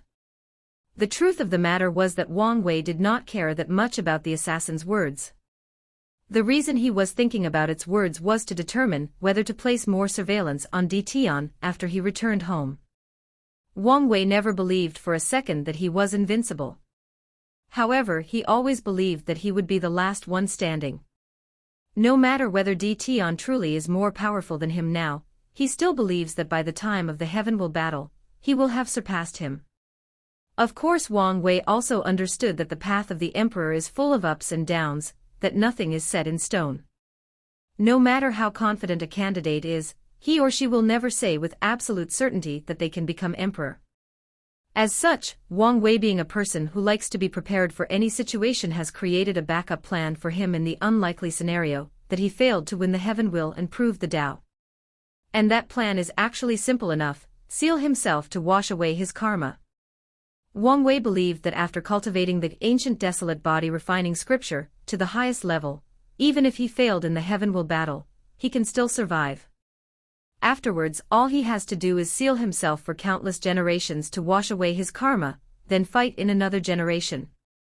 And if he fails again a second time, then he will repeat the process again. Wang Wei believed in his firm Tao heart that his willpower will not be destroyed like his grandfather after experiencing many failures. And if he fails to survive the Heavenwell battle, well, Wang Wei has a plan for that as well. To be precise, he has an idea that involves relying on his mysterious soul. However, as of now, he does not know whether this plan is possible yet. While Wang Wei was lost in his own thoughts, Empress Dong Lifen was sitting next to him serving him tea. She tried to call him a few times, however, he was unresponsive. She thought that the reason he was distracted was because of the scroll in his hand, so she reached over, taking a peek on what was written in it. In the scroll, she saw a title at the top followed by a list. It was written as such: Most unique and powerful cultivation technique. 1. Origin Path Scripture. 2. Past, Present, and Future Buddha Book. 3. Undead Phoenix Scroll. 4. Empress Wu Sealing Sutra. 5. Myriad Things Dusk Scripture. 6. Ancient Desolate Body Refining Scripture. 7. Deceiving Heaven Longevity Art. Before Dong Lifen could finish reading the list, Wang Wei woke up from his distraction and looked at her. She immediately blushed a little as she was leaning on him while reading. However, luckily for her, His Majesty did not say anything. In order to deal with the awkward situation, she asked, "Your Majesty, what is this list you are reading? Is this something from your world?" "No, this is something that I just made up for personal reasons," responded Wang Wei while shaking his head. Dong Lifen caught on to the fact that His Majesty did not want to talk about the list, so she did not mention it again. However, things became awkward again, making her lower her head and blushing again. Luckily for her, Wang Wei started to explain his understanding of breaking to the 12th layer of the body refining realm. As a person who has cultivated this realm more than 9 times, he was quite the expert. Just like that, a week passed by. An urgent meeting was going on in the Great Xia courtroom. "What happened for you to gather us together like that?" asked Wang Wei towards Wang Ju. "Your Majesty, we have just received news that Crown Prince Ji Song was also assassinated yesterday." "Oh," responded Wang Wei with a surprised look on his face. "What exactly happened?" "We do not know a lot of information, but we do know that the Crown Prince is fine. However, he still suffered from minor injuries," added Wang Ju. "Do you think that it was the same assassin that attacked His Majesty?" asked an official. "No, given the distance between Great Xia and the central area, without a flying construct, it would be impossible for the same assassin to reach there so quickly. Not to mention the fact that said assassin was injured. However, from the method the assassin used, we can infer that he or she was probably also from the Death Order Palace," answered Wang Ju. Everyone started pondering after this, especially Wang Wei. "It seems that the age of conquest is rapidly approaching this trial," said Wang Wei, who then looked at Yan Liling. "Chancellor, you need to speed up the time needed to suit the people of the newly conquered territories. As for Yuli Jun, you can ask the Iron Fist King to organize his kingdom's former army and participate in the attack against the Fang Divine Dynasty." Li Jun nodded. However, Yan Liling had a frown on her face after hearing this. "Can we trust him?" she asked. "Since I decided to take him under me, I will trust him until he proves otherwise," replied Wang Wei calmly.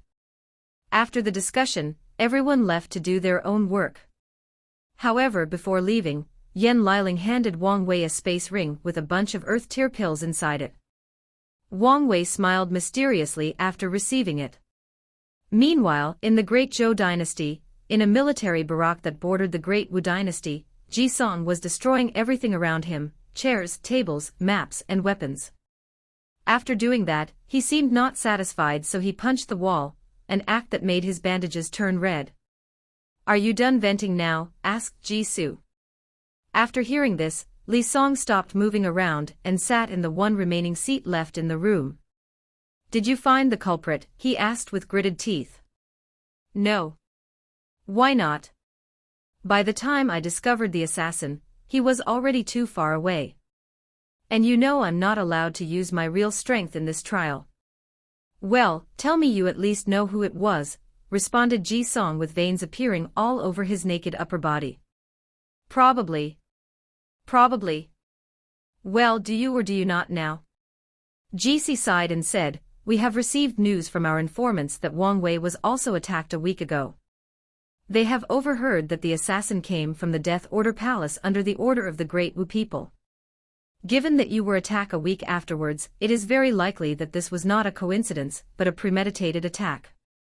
After hearing this, Ji Song clenched his teeth and said, "Damn those snakes of the Great Wu dynasty, and damn those rats of the Death Order Palace. I mean, isn't their participation a violation of the hidden rule?" "I'm afraid not," answered Ji Su. The hidden rule stated that people of higher cultivation from the Death Order Palace could not assassinate the younger generation of other sections. However, competition of the same generation was allowed. After hearing this, Ji-song became even more angry. However, he restrained himself this time before saying, "Back then, we should have completely annihilated the Death Order Palace." For once since this trial, Jisoo agreed with his little brother. Throughout its long history, the Death Order Palace has created trouble all over the world. You could say they are the single reason that all sects in the myriad Emperor world cultivated intelligence personal. After suffering numerous loss at the hands of the Death Order Palace, many sects created their own section responsible for intelligence gathering, counterintelligence, assassination, and counterassassination. While the Dao Opening sect has the Shadow, other emperor lineage have their own spy agency like the Brocade Guard of the Great Zhou Imperial Dynasty. The reason that Ji-song said those words was because the Death Order Palace was almost destroyed. Back in the ancient emperor era, the founder of the Death Order Palace was the founder of the assassination Dao. During her generation, all the people of the world suddenly discovered that all the major heaven chosen did not appear when the heaven will battle arrived. She suddenly appeared, easily killed at the cannon fodder in the battle, took the heaven will, proved the Dao, and claimed the name of unseen emperor. After investigation, the cultivators in that era discovered that all the heaven chosen of that era were secretly killed by the unseen emperor right before the heaven will battle commenced. Unfortunately, it was too late. By then, she was already the winner. And just like that, the process of the unseen emperor proving the Dao was the easiest beside the heavenly sun emperor. The unseen emperor was in fact an assassin for a mortal kingdom before starting on the path of cultivation. She used to assassinate the political rivalry of the kingdom she served. In order to commemorate her origin, she created the Death Order Palace after proclaiming herself emperor. The second emperor of the Death Order Palace was very different from the first. He did not believe in hidden assassination.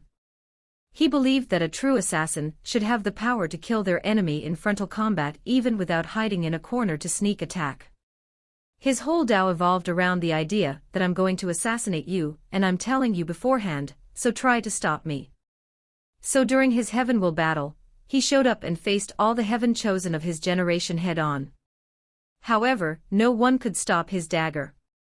After proving the Dao, he took the name of Untouched Emperor. The reason for the Death Order Palace's almost extinction was because of the Untouched Emperor's son named Wu Ming.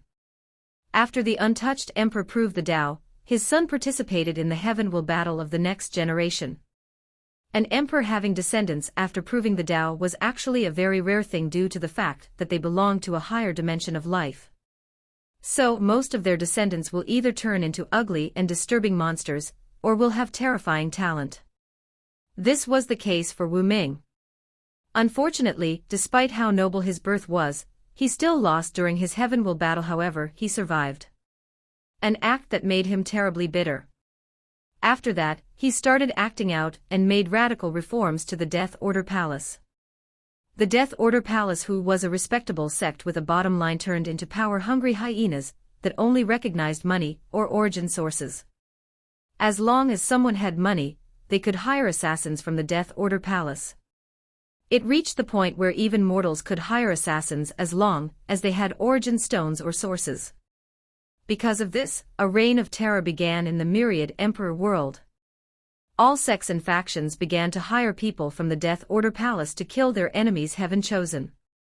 It reached the point that someone once hired an assassin to go after a great emperor. That great emperor was furious and decided to destroy the Death Order Palace. Unfortunately, that emperor could not deal with the two emperor formation of the palace and left in anger and shame. In fact, there is a reason that this great emperor did not have the power to even break the array of the Death Order place. Due to the reign of terror created by the constant assassinations, the majority of great emperors born during that time were actually pitifully weak due to the fact that the majority of true heaven chosens were long killed before they could grow up. The situation continued like this until all the sects had enough. Thus, all the emperor lineages bonded together to form an alliance. All the emperor lineages activated their emperor artifacts in order to break through to the defense of the Death Order Palace. Unfortunately, after they did so, a will of the untouched emperor appeared after disappearing for millions of years and stopped the cultivators. The emperor did not do anything to the sects, as he only came to right the wrong that his son had committed. As for the cultivators of that time, they knew that they could not destroy the palace with the arrival of the untouched emperor.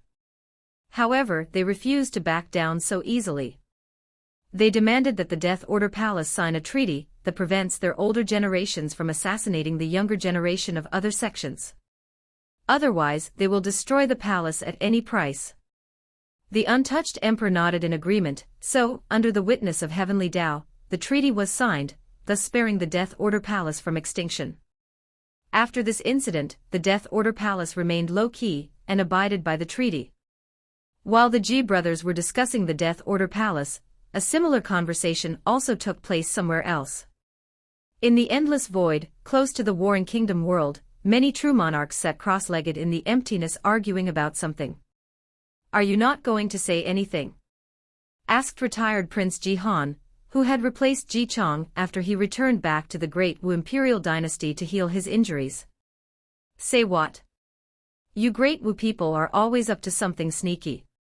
It is obvious that it was you people that hired the Death Order Palace. Shouldn't you explain yourself?" retorted true monarch Ji Han. "Since it is the younger generation that took action, we did not violate the hidden rule. Don't try to be sneaky. The problem is the fact that you did not solicit the permission of any of us before allowing the people of the Death Order Palace to participate in the trial. As such, we deserve an explanation." "I must have forgotten," replied the true monarch of the Great Wu Imperial dynasty, with a nonchalant look on his face. "Our Divine Tao League also demands an explanation," said one of the true monarchs of the Divine Clan. Despite this, the true monarch of Great Wu did not say anything. "Aren't going to say anything, Yan Chen? After all, your heaven chosen was also attacked," asked Ji Han. "It does not matter," replied Yan Chen. "In the end, my young master will still suppress all of you and become the biggest winner of this trial." Ji Han just snorted after hearing this and did not say anything. He looked in the void and shouted, "I guess you should be around here, Diamond Death. This trial no longer welcomes you."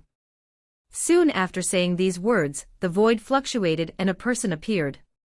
He had a mask on his face and looked illusory or non-existing. Diamond Death did not say anything, but waved his hand in the void.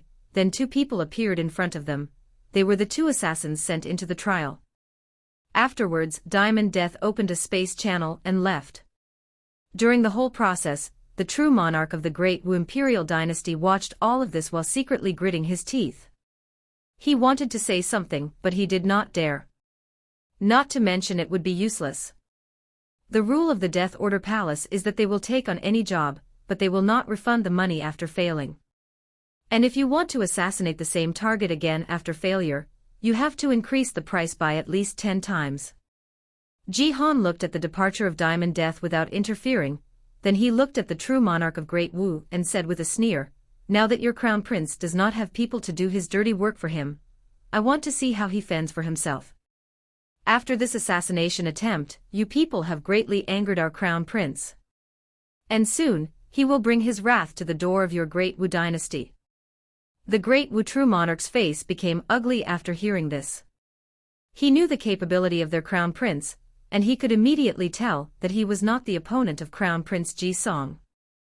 Instantly, he wanted to forfeit this trial and leave with his participants, but looking at the look that all the other true monarch were given him, he knew that they would never allow such a thing to happen. He sighed to himself and prayed that the third prince, Sun Jiaolong, would have enough strength to fight with Ji Song.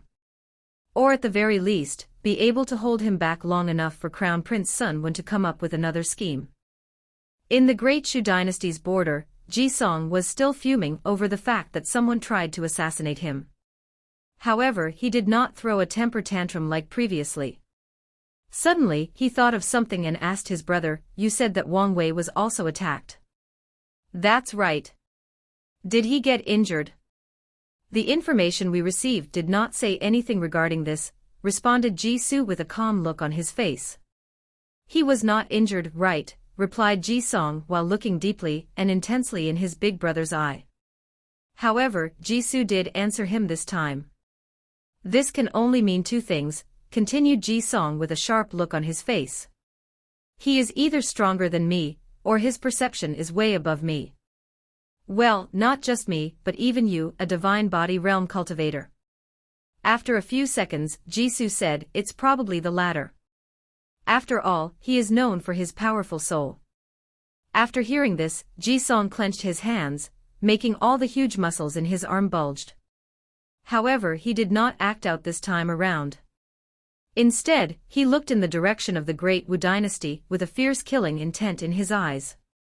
After that, Jisung popped up a few pills in his mouth, donned on his armor and started his conquest of the Great Wu dynasty.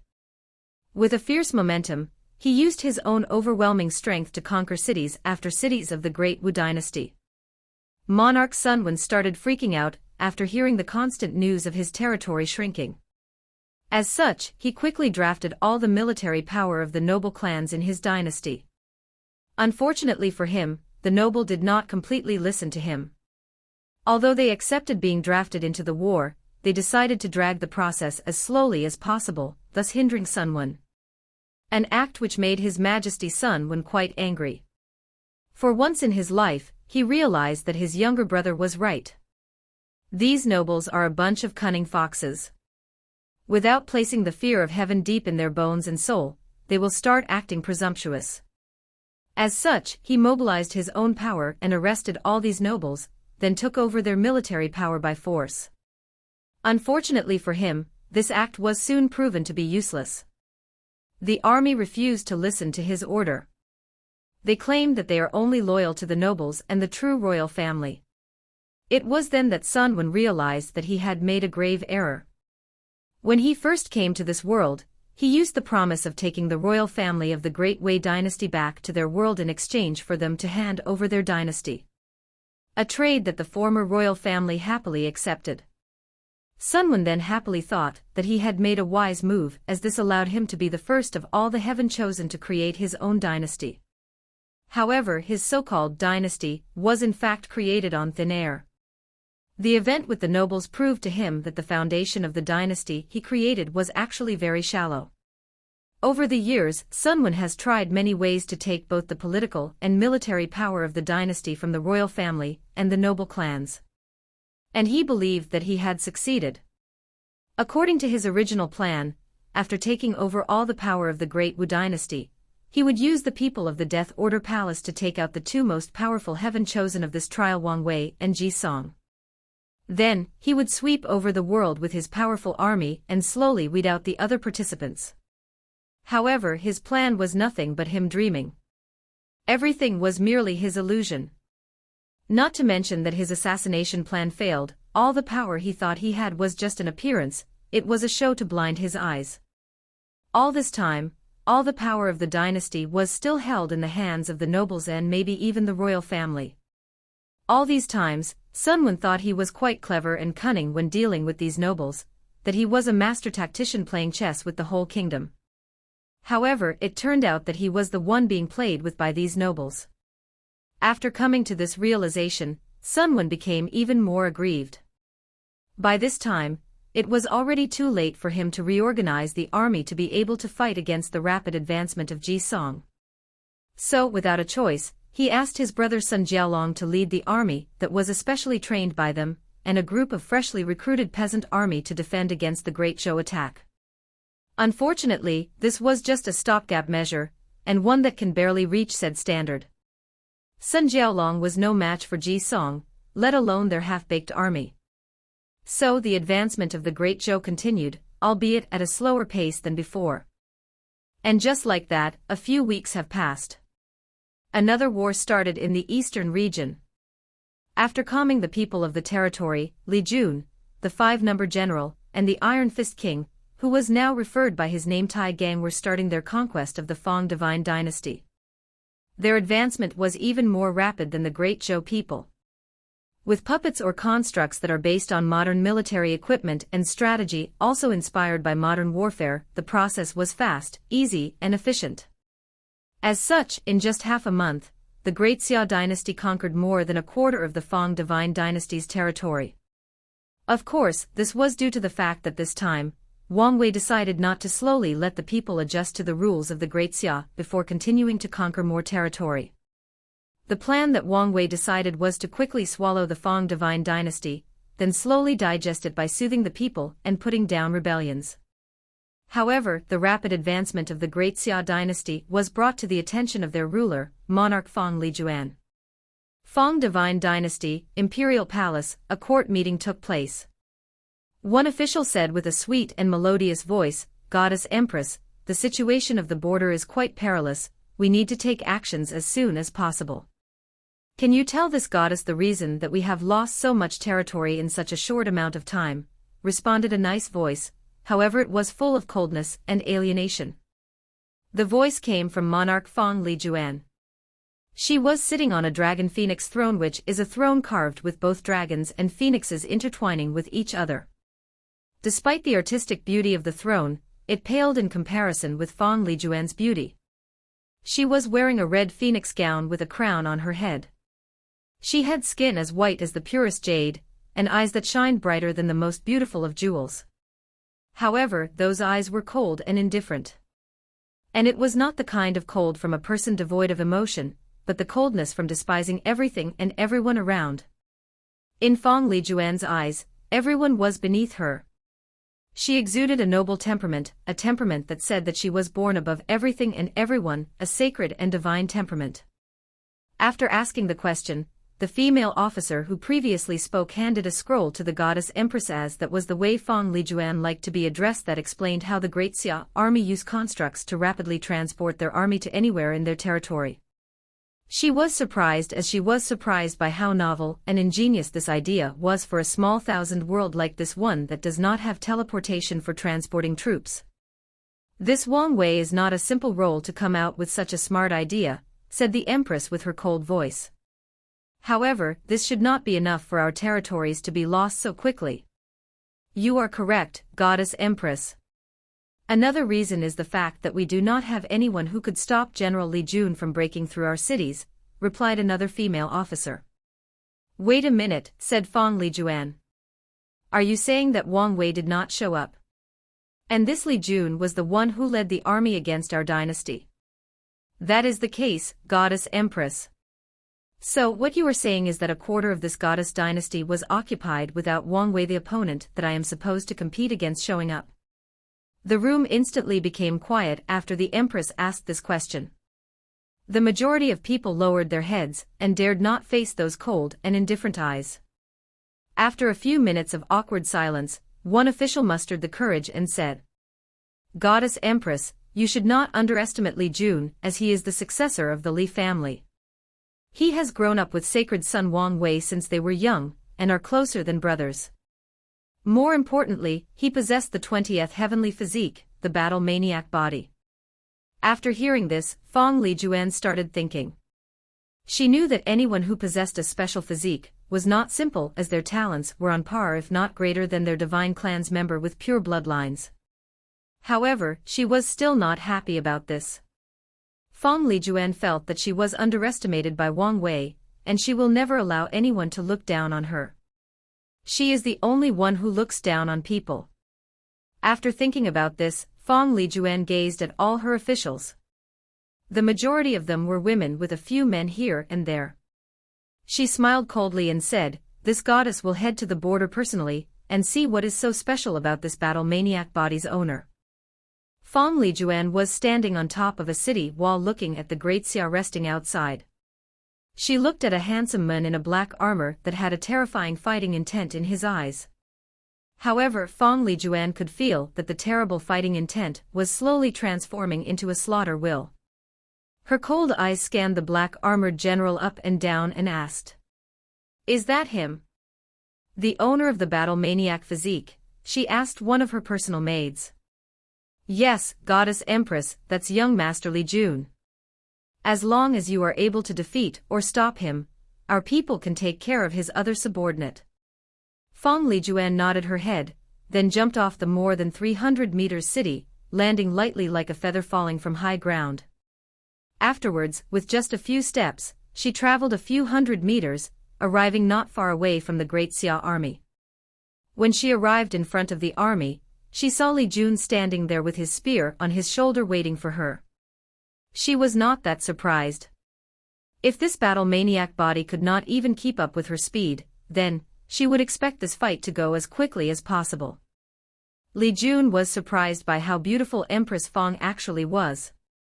Although he had seen an image of her, it was nothing compared to the real deal. After all, an image could not capture her noble and divine temperament. However, Li Jun will not take her lightly as an opponent. Although he loves beautiful women, he still knows when to control himself. This goddess has been very upset with what you have done to my dynasty. So, show this goddess how capable you are. Li Jun just smiled and did not say anything. He activated his origin chi, turning his spear deep red, then he rushed towards Fong Lijuan and pierced her throat. Li Jun did not show mercy, nor did he hold back his strength. He knew that Fong Lijuan was a true heaven chosen just like him, and he needed to do his best in order to have a chance to win this battle. Fong Lijuan in the order hand did not flinch by this attack. She gently waved her delicate hand, then a white crystal wall appeared in front of her. Li Jun's spear hit the crystal wall, however the wall was not immediately destroyed but cracks appeared on it. After a few seconds, the crystal wall burst into countless pieces. However, the pieces did not randomly scatter all over but floated in the air, turned into countless sharp sticks and flew towards Li Jun under the control of Fong Lijuan. Li Jun frowned as he looked at all the numerous crystal shards covering the sky. He moved his spear in a circular motion to block the attack. The pointy crystal shards fell on Li Jun like drops of rain. With the rapid spinning of his spear, he managed to block the majority of shards, but a few bypassed his defenses and penetrated both his armor and his skin. However, Li Jun ignored such minor injuries. As soon as he finished defending from the shards, he immediately waved his swords, creating a massive slash that traveled towards Fong Lijuan. The goddess Empress waved her hand again, and another white crystal appeared in front of her blocking the slash attack. However, immediately she noticed something was wrong. Li Jun had disappeared from his position. Suddenly, Fong Lijuan felt a sense of danger from behind her and turned around. Her pupils immediately dilated as she saw Li Jun's red spear approaching her throat. With the slightest hesitation, she raised her arms, which also instantly turned crystal white like an armor was encasing them to block the attack. Most of the attack was blocked, however, Fong Lijuan's skin was also pierced, thus injuring her. Furthermore, the force of the clash pushed her a few meters away from Li Jun. Fong Lijuan looked at her bleeding skin and frowned, then she looked at Li Jun and said, "I cannot believe that you actually injured this goddess' divine body. If you do not wish to be injured, do not participate in battle. With your background, it is quite easy for you to spend the rest of your life living a wealthy and luxurious life." "You are right," responded Fong Lijuan with a cold and cruel smile. "All right, let's stop with the warm-up." After saying this, her eyes suddenly turned completely white, the divine temperament of hers increased. Everyone who looks at her will have the urge or desire to kneel down and worship her. Afterward, a crystal armor encased her entire body, leaving only her eyes that can be seen. However, even her eyes started to shine like crystals. One thing that was different about the crystal that formed the armor was the fact that it was blue instead of white. The blue crystal armor resembled the most beautiful piece of art. It was as if gods themselves took their time to carve it. Li Jun looked serious when he saw this. He knew that Fong Lijuan had just activated the power of bloodline, meaning that she was taking this fight seriously. As such, he prepared to take things more seriously as well. However, before fighting, he said, "It's fine to fight seriously, but it is better to move the battlefield somewhere else." After hearing this, Fong Lijuan looked around and noticed how their short confrontation had destroyed the terrain around here. There were crystals scattered everywhere, and the wall she previously was still there. More importantly, the soldiers of the Great Xia had to run far away in order not to be killed by the aftermath of their battle. Fong Lijuan understood Li Jun's concern for his soldiers, so she agreed to move the battle to the forest nearby. Of course, it was not because of the goodness of her heart that Fong Lijuan agreed. She knew that if she insisted on fighting in order to injure the Great Xia soldiers, Li Jun could just run in the direction of her own army to kill them. At that time, Fong Lijuan will have to decide whether to stop him or continue to kill these soldiers. And as prideful as Fang Lijuan was, she refused to use such underhanded methods. As such, she just agreed to move the fight to another location. After the agreement, the two of them traveled to a forest not far from the city to continue their battle. Li Jun was the first to attack as he thrust his spear, then a more than 100 meters spear manifested from him, and rushed towards Fang Lijuan, who was not to be outdone. She waved her hand, and a gigantic blue crystal sword also manifested it, and clashed with the oncoming spear. The two attacks cancelled each other out, but the two of them did not stop afterwards. They rushed towards each other and clashed head-on. Li Jun swung his spear, while Fang Lijuan took out a sword from her space ring as a weapon. After coating the sword with her blue crystal, she directly clashed with Li Jun's spear. Boom! Boom! Boom!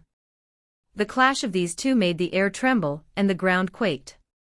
The shockwave of their clash blew away all the trees in a more than 500 meters radius, killing all the animals living nearby. Clouds of dust could be seen in the path they traveled through, along with many broken trees. However, none of these two people care about this kind of thing. Li Jun did not take any advantage during the clash against Fang Lijuan, however, he kept scanning and observing her moves in order to find a flaw. Unfortunately, there was none. So he decided to make one himself. He clashed with Fang Lijuan's sword again, but this time, he suddenly increased the amount of origin she used to slightly move her swords out of trajectory. This move created a short pause in Fang Lijuan's action. However, this short pause was all that Li Jun needed. So, without hesitation, he swung his spear and hit her on her stomach, thus throwing her flying away. Bang! Fang Lijuan flew away and hit countless trees in the process, thus destroying anything on her way. Then, she landed straight into a river that was a few hundred meters from their fighting place. Despite successfully landing a powerful hit, Li Jun was not happy as he could feel that the crystal armor defended most if not all of his attack. And he was right. A few seconds later, Fang Lijuan rose up from the bottom of the river with a few cracks on her crystal armor. However, there was not even a scratch on her body. Her crystal eyes looked in the direction of Li Jun, and rushed towards him without any pause. The battle had just begun, and it was not clear yet who would be the final winner. By the time that Fang Lijuan had arrived in front of Li Jun, the cracks on her crystal armor had already healed completely. So without pause, she attacked him again with her sword. The two of them clashed against each other again, further destroying what little was left of the forest. Li Jun wanted to use the same tactic he did before, however, Fang Lijuan did fail for the same trick twice. As soon as Li Jun increased his strength to try to move the direction of her swords, she also increased hers to counterattack the force generated by her opponent. However, it was more than this. Fang Lijuan anticipated Li Jun's attack, so when he tried to use the same attack again, something unexpected happened. Countless crystal spikes suddenly appeared from Fang Lijuan's armor and headed straight towards Li Jun, who tried to react in time by the sudden change of event. He instantly activated all his 365 veins, and controlled the spiritual chi of heaven and earth to create a barrier around him. Unfortunately, his reaction speed was still too slow. Numerous crystal spikes still managed to break through his barrier, and armor to pierce his body. Li Jun vomited a mouthful of blood, and he started to breathe with difficulty.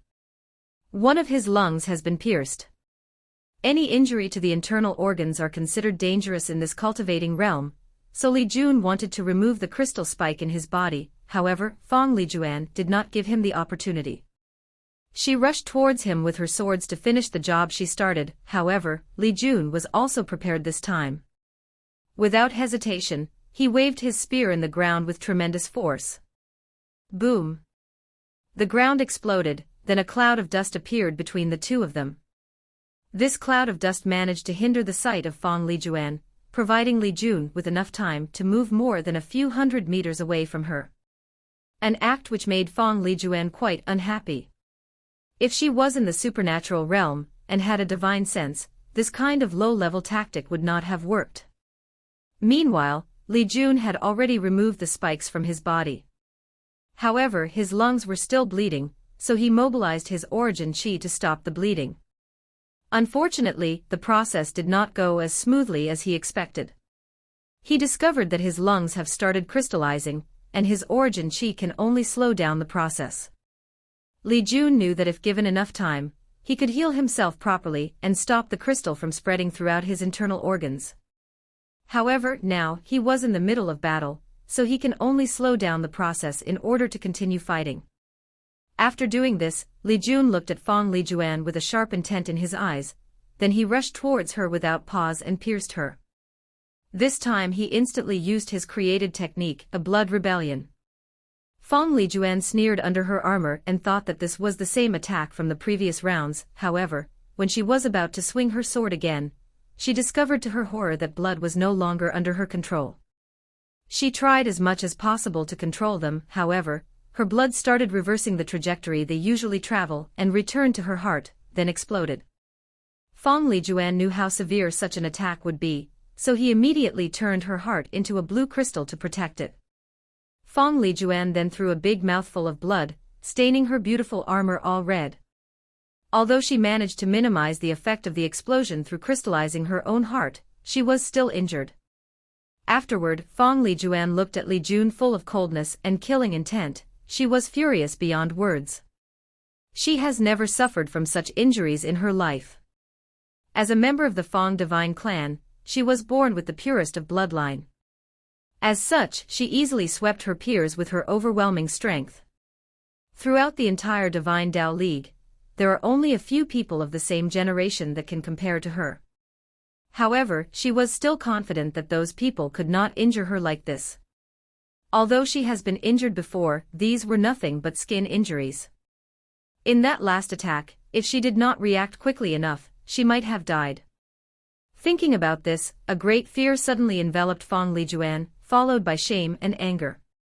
Meanwhile, Li Jun could guess what she was thinking through her eyes, and he shook his head. This is the difference between these divine clans and other aristocratic family like the Li and Wang. They did not pamper their descendants and used brutal means to train them. Li Jun does not know how many real-life battles that he and Wang Wei faced in the battle tower. Many times they have come close to death. However, judging by the way that Fang Lijuan reacted, Li Jun could tell that this was the first time that she actually came close to death in a fight. In Li Jun's opinion, this method of cuddling their descendants is actually very harmful to them. When many of them come across death for the first time, the usual reaction is to be scared and break down. However, given the look on Fang Lijuan's face, he guessed that she might be one of the few good seedlings of the divine clans as she managed to put away her fear so quickly. Suddenly, a crystal path appeared under Fang Lijuan's feet, bringing her into the sky. Then she looked down at Li Jun with fury in her face. Then waved her hand. Countless crystal swords appeared in the sky, almost covering the clouds in the sky. Furthermore, these crystals were not blue but green. Li Jun looked at Fang Lijuan standing in the air with a spiral crystal path holding her up and said, "This is not fair. You know that divine altar realm cultivators cannot fly, especially in this small thousand world with low spiritual chi." However, Fang Lijuan just snorted coldly and responded, "There is no such thing as fairness in a fight. Furthermore, it is not this goddess' fault that your ancestors did leave you people with no bloodline abilities." "You are right about fighting not being fair," replied Li Jun. "However, I will not get into an argument with you about bloodline."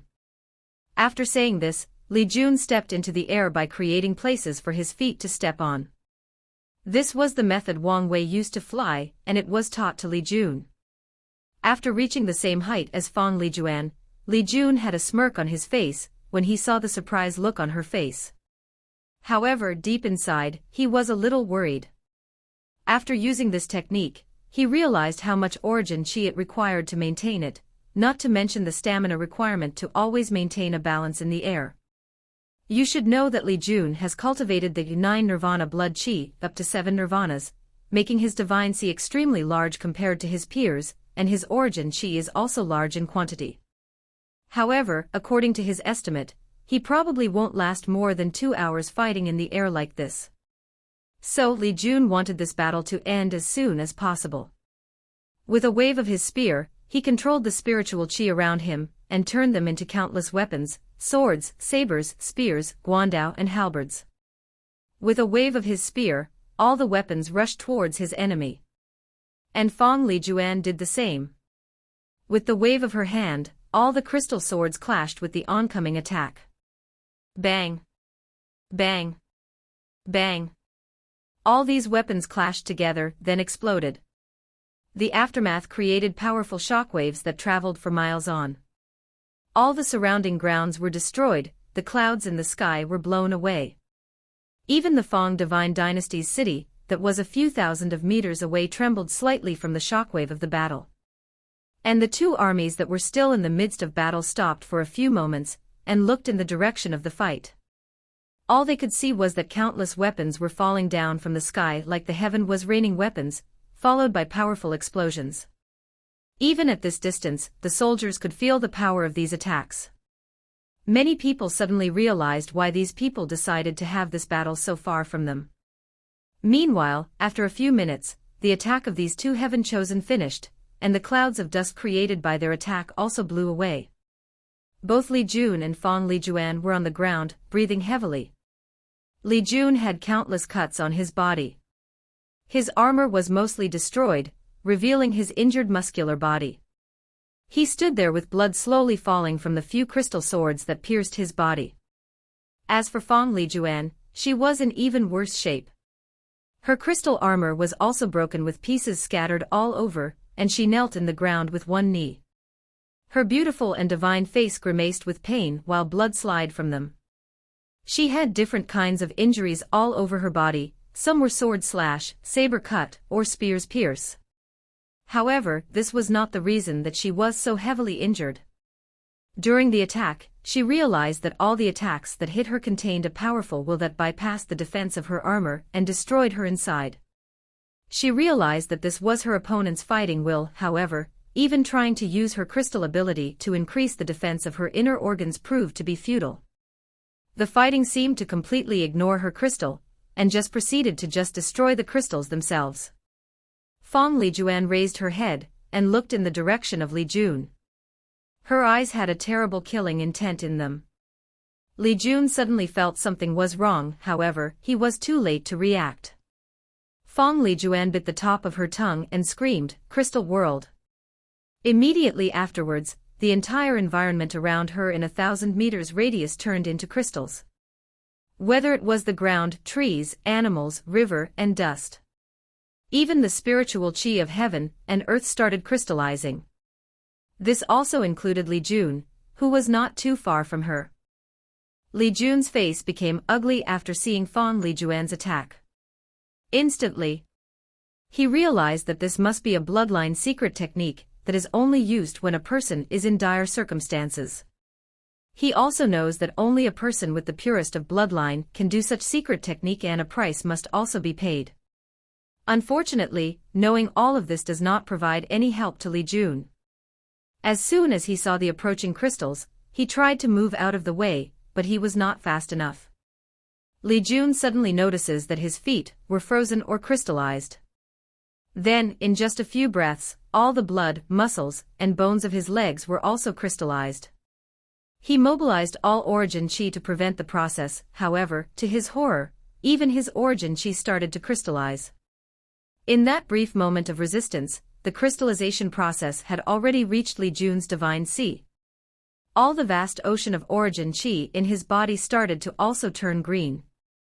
As such, Li Jun did not have a lot of time to think of a solution. So without hesitation, he activated all his divine veins and started to rapidly absorb the spiritual qi of heaven and earth. This method had little effect as it slowed down the crystallization process of the divine qi. Li Jun knew that the reason that this method worked was because of his perfect Tao foundation. As such, he looked at his divine altar that resembled the battle tower and he sighed. The reason that he and Yen Liling could achieve a perfect Tao foundation was all because of Wang Wei. In order for a person to achieve a perfect Tao foundation, they need two things: enough talent and an absurd level of control of origin qi. In order to have a perfect Tao foundation, a cultivator must perfectly carve the divine veins in his altar. However, the divine veins are small and complicated. It is very hard to control origin qi to such precision. Li Jun knew that he did not have such ability, however, his big brother allowed him to reach such a level. Wang Wei refined a little game that allowed a cultivator to inject their origin qi in a cube-shaped origin artifact, then they have to control their origin qi. The first few levels ask the cultivator to make some normal shape like square, triangle, and so on. At a higher level, cultivators have to control their origin qi to become as thin as wings of cicadas, then as small as strings a few millimeters. Then, after reaching that standard, they have to make all kinds of strange and complex geometrical shapes that are interlinked together. Li Jun remembered how terrible that game was. Every time he failed to reach the standard of control required by the game, the words "You are a big loser" would appear on the screen, then a powerful lightning thunder would zap him. Forget how painful the lightning was, Li Jun always felt that this game was mocking him the way it called him a loser. Although Li Jun knew that the game was designed or programmed to act like that, however, he always felt that somehow that game had gained some level of sentience and was mocking him personally. So he would throw it on the ground every time he failed, but picked it up immediately in order to prove to it that he was not a failure. So just like that, with years of practice, Li Jun managed to reach the standard required to forge a perfect Tao foundation. Despite what Li Jun felt regarding that game, he still knew how precious it actually was. This was essentially a game that taught people how to have a perfect foundation. In fact, even if someone never reached such a high level, just being able to exercise control over origin qi made it an invaluable asset to the sect. So, when Wang Wei invented it, all the high levels of the sect were alarmed and arguments about how to properly use it happened for a while. Before this game, all the people of the sect only believed that only people with a certain level of talent could achieve the perfect Tao foundation. However, this game proved that talent was not absolute. That hard work and persistence can also allow people to have high achievement as well, given that an opportunity is provided to them. As such, most people wanted to use it as a way to train disciples. However, the Wang family did not want to hand over such a precious thing so easily, despite the fact the other three factions placed pressure on them. In the end, with the interception of Wang Wei, the Wang family decided to refine the game for the other factions, but the refining method will stay in the hands of the Wang family. Of course, the other families had no choice but to accept this condition, as when they tried to refine similar products, the final result was too far from the one that Wang Wei personally refined. All of these thoughts appeared in Li Jun's mind in just a blink of an eye, before he concentrated on how to deal with his current situation. Although his perfect Tao foundation slowed down the crystallization process of his divine Qi, the same cannot be said for Li Jun's inner organs. In just a short time, intestines, stomachs, and kidneys. He spewed out a mouthful of blood. However, chunks of green crystals came out of his mouth instead. Without hesitation, Li Jun mobilized his slaughter intent to fight the crystallization process, and this method was useful. However, this method was also just a stopgap measure that slowed down the process. So Li Jun began to use his slaughter will to fight against the green crystals. He focused all his spirit in order to muster all the strength possible. Unfortunately, it was still useless. In just a few seconds, the crystallization had reached his lungs, spleen, and heart. From the outside, Li Jun's entire body beside his head had turned into a green crystal. He looked like a beautiful sculpture. Despite the fatal situation he was in, Li Jun did not panic. Instead, his mind started to move quickly in order to find a solution.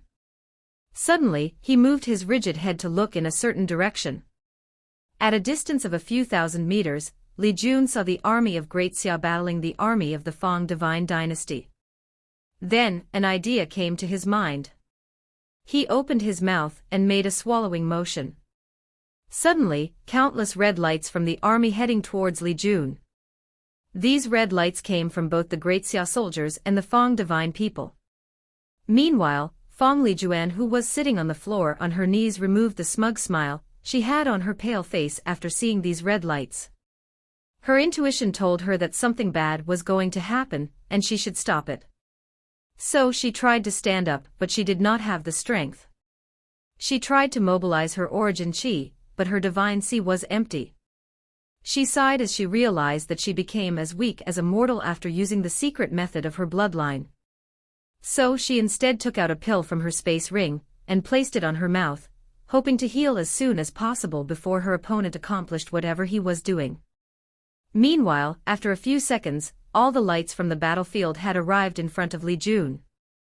These red lights were actually the slaughter chi that all the soldiers accumulated through countless killing during war. Li Jun controlled all these slaughter chi, and fused them into his own slaughter intent. All the red lights entered Li Jun's body, turning his eyes a deep and scary red. Suddenly, Li Jun felt the urge to kill anything and anyone in his sight.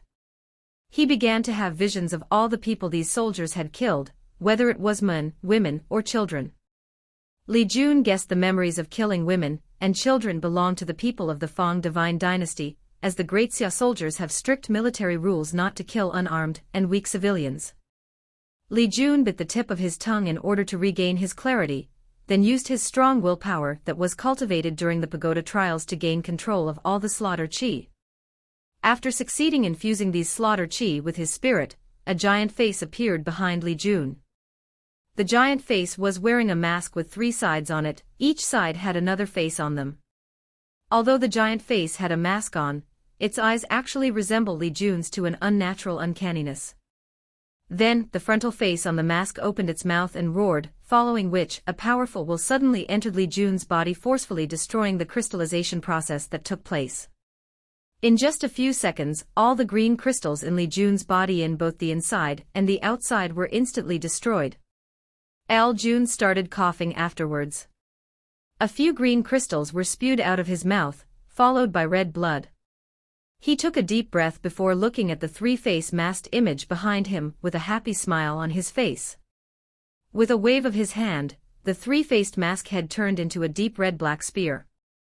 Then, Li Jun threw it with all his force towards Fang Lijuan. The spear rapidly traveled through the air while making whistling noise before piercing straight through Fang Lijuan. Luckily for her, right before being impaled, she took out a talisman from her space ring that provided her with some protection. However, she was still thrown away by the sheer strength of the spear. Meanwhile, Li Jun watched as his slaughter spear, carried Fang Lijuan away flying until she was out of sight. Li Jun then spewed another mouthful of blood and pieces of internal organs. After seeing this, he immediately sat cross-legged on the ground and threw a bunch of pills in his mouth. While Li Jun was slowly healing the injuries he suffered from this battle, far away from him, on top of a mountain stood a person that was observing the battle from a far distance. This person was a handsome young man with gray hair and eyes. He had a relaxed and easygoing temperament, a temperament that says that this person was capable of doing anything he wanted, and nothing between heaven and earth can stop him from doing so. This person was of course Wang Wei, and the reason he was there was to make sure that nothing happened to his brother Li Jun. Wang Wei could guess how powerful people with bloodlines can be in the early stage of cultivation. Depending on how pure their bloodlines are, their advantage can be ever more exaggerated than people with special physique. During the battle, Wang Wei was worried about Li Jun, especially after Fang Lijuan's last attack. He was ready to intervene at any time, and he almost did. However, seeing the non-panic look on his little brother's face, he gave him the benefit of the doubt and let the battle continue. And it seemed that he was right to do so.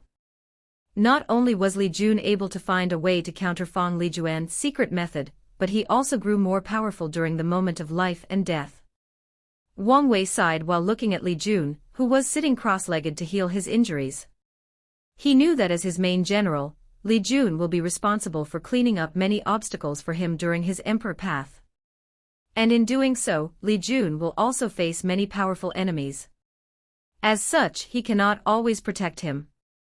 However, Wang Wei can still try to ensure his survival no matter the circumstances.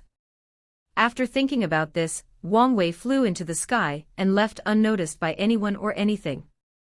Meanwhile, after healing for more than an hour, Li Jun opened his eyes and exhaled a black gas from his mouth. He stood up and clenched his teeth. He could tell that he was only back to 40% of health, however, this was more than enough for now. Without hesitation, he headed straight for the Great Xia army a few hundred meters in the distance. Once he arrived, he saw that the battle had just finished. Many soldiers were carried to the infirmary to treat their wounds. Li Jun frowned after seeing the situation, as he noticed that the amount of casualty was unusually high for this battle. Was the Fang divine dynasty's army so powerful, muttered Li Jun to himself. After that, he headed straight to the main military barrack to meet the 5 generals. After entering the barrack, the upper echelons of the army were quite happy to see Li Jun. So they quickly asked him about the result of the earth-shaking battle that just took place. Her Majesty Fang Lijuan will not be a problem to our expansion from now on, replied Li Jun with a calm look on his face. More importantly, what happened here? Why are there so many casualties? General One sighed after hearing this before answering. After Grand Commandant left, the winning balance was tilted towards our army as we 5 and General Tai Gang held back the powerful cultivators from the Fang divine dynasty. However, something unexpected happened midway through the battle. A horde of demonic beasts suddenly came out of nowhere and started attacking both armies without any reserve. We temporarily stopped fighting against the Fang divine dynasty to focus on the demonic beasts, however, there were too many of them. If it was the Iron Fist King, General Tai Gang, who led a suicide charge against the horde, our casualties would have been much more. Of course, the greatest credit has to go to Chancellor Yen Liling to use a powerful pill forcing the demonic beasts to kill each other. We might have not survived.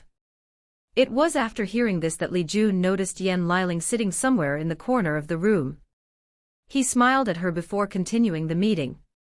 However, Yen Liling was not bothered as she knew the proper time for them to talk to each other.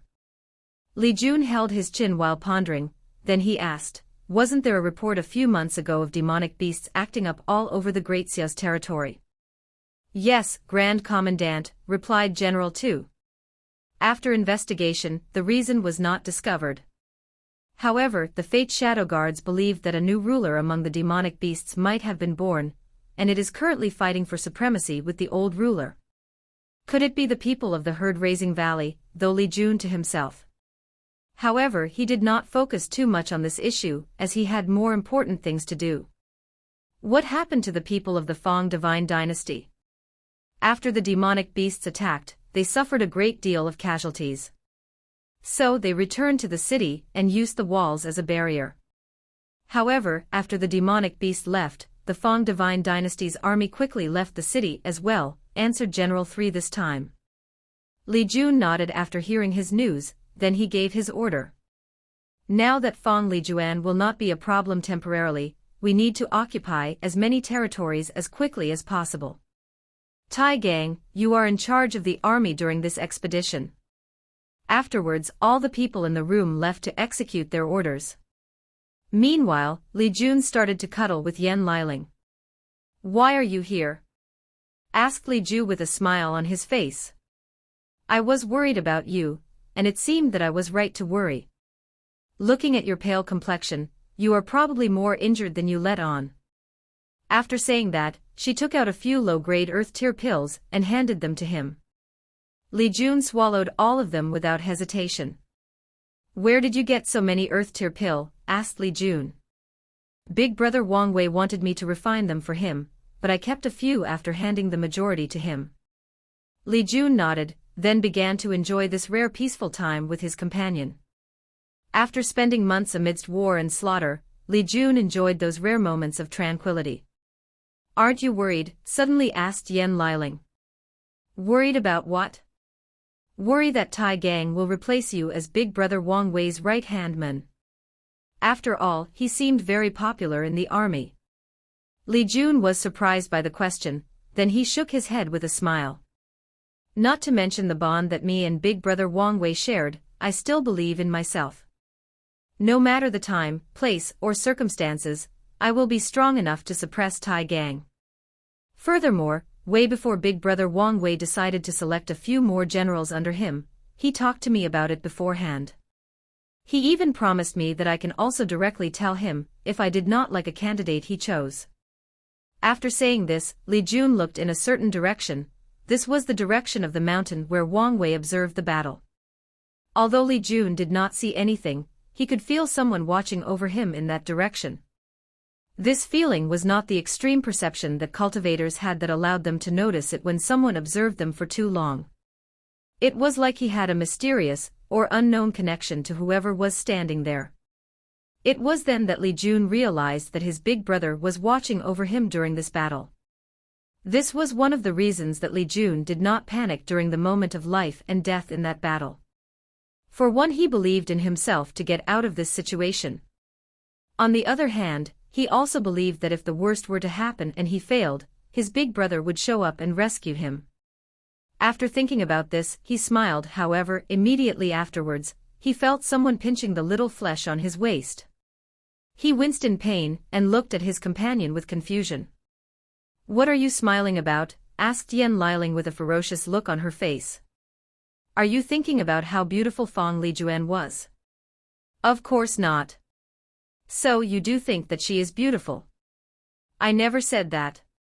"You did not correct me when I called her beautiful, meaning you agree that she was in fact beautiful," replied Yan Liling coldly. "Linger, you cannot just place words into my mouth." "Li Jun, I did not say anything about all the other women since you knew them way before you met me. However, I am warning you. There better not be any more, otherwise, I do not mind turning you into a eunuch when you are sleeping." Li Jun swallowed a mouthful of saliva, and clamped his legs together after hearing this. So he just kept nodding his head repeatedly. Deep in a mountain, inside a man-made cave, a beautiful woman opened her jewel eyes and exhaled a deep breath. She had a pale complexion, however, this fact did not diminish her sacred and divine temperament. This woman was of course Fang Lijuan, who was secretly healing her injuries after her defeat at the hand of Li Jun. That last spear almost killed her despite the fact that she used a powerful talisman to defend herself. However, right before she was about to die, her bloodline activated itself and saved her life. However, this further aggravated Fang Lijuan's injury. As a result, she could no longer use her bloodline powers. As a matter of fact, she feared that if she did not treat things seriously, that her bloodline might be disabled. After sighing at her misery, Fang Lijuan stood up and took out a token to deactivate all the formations she placed in the cave.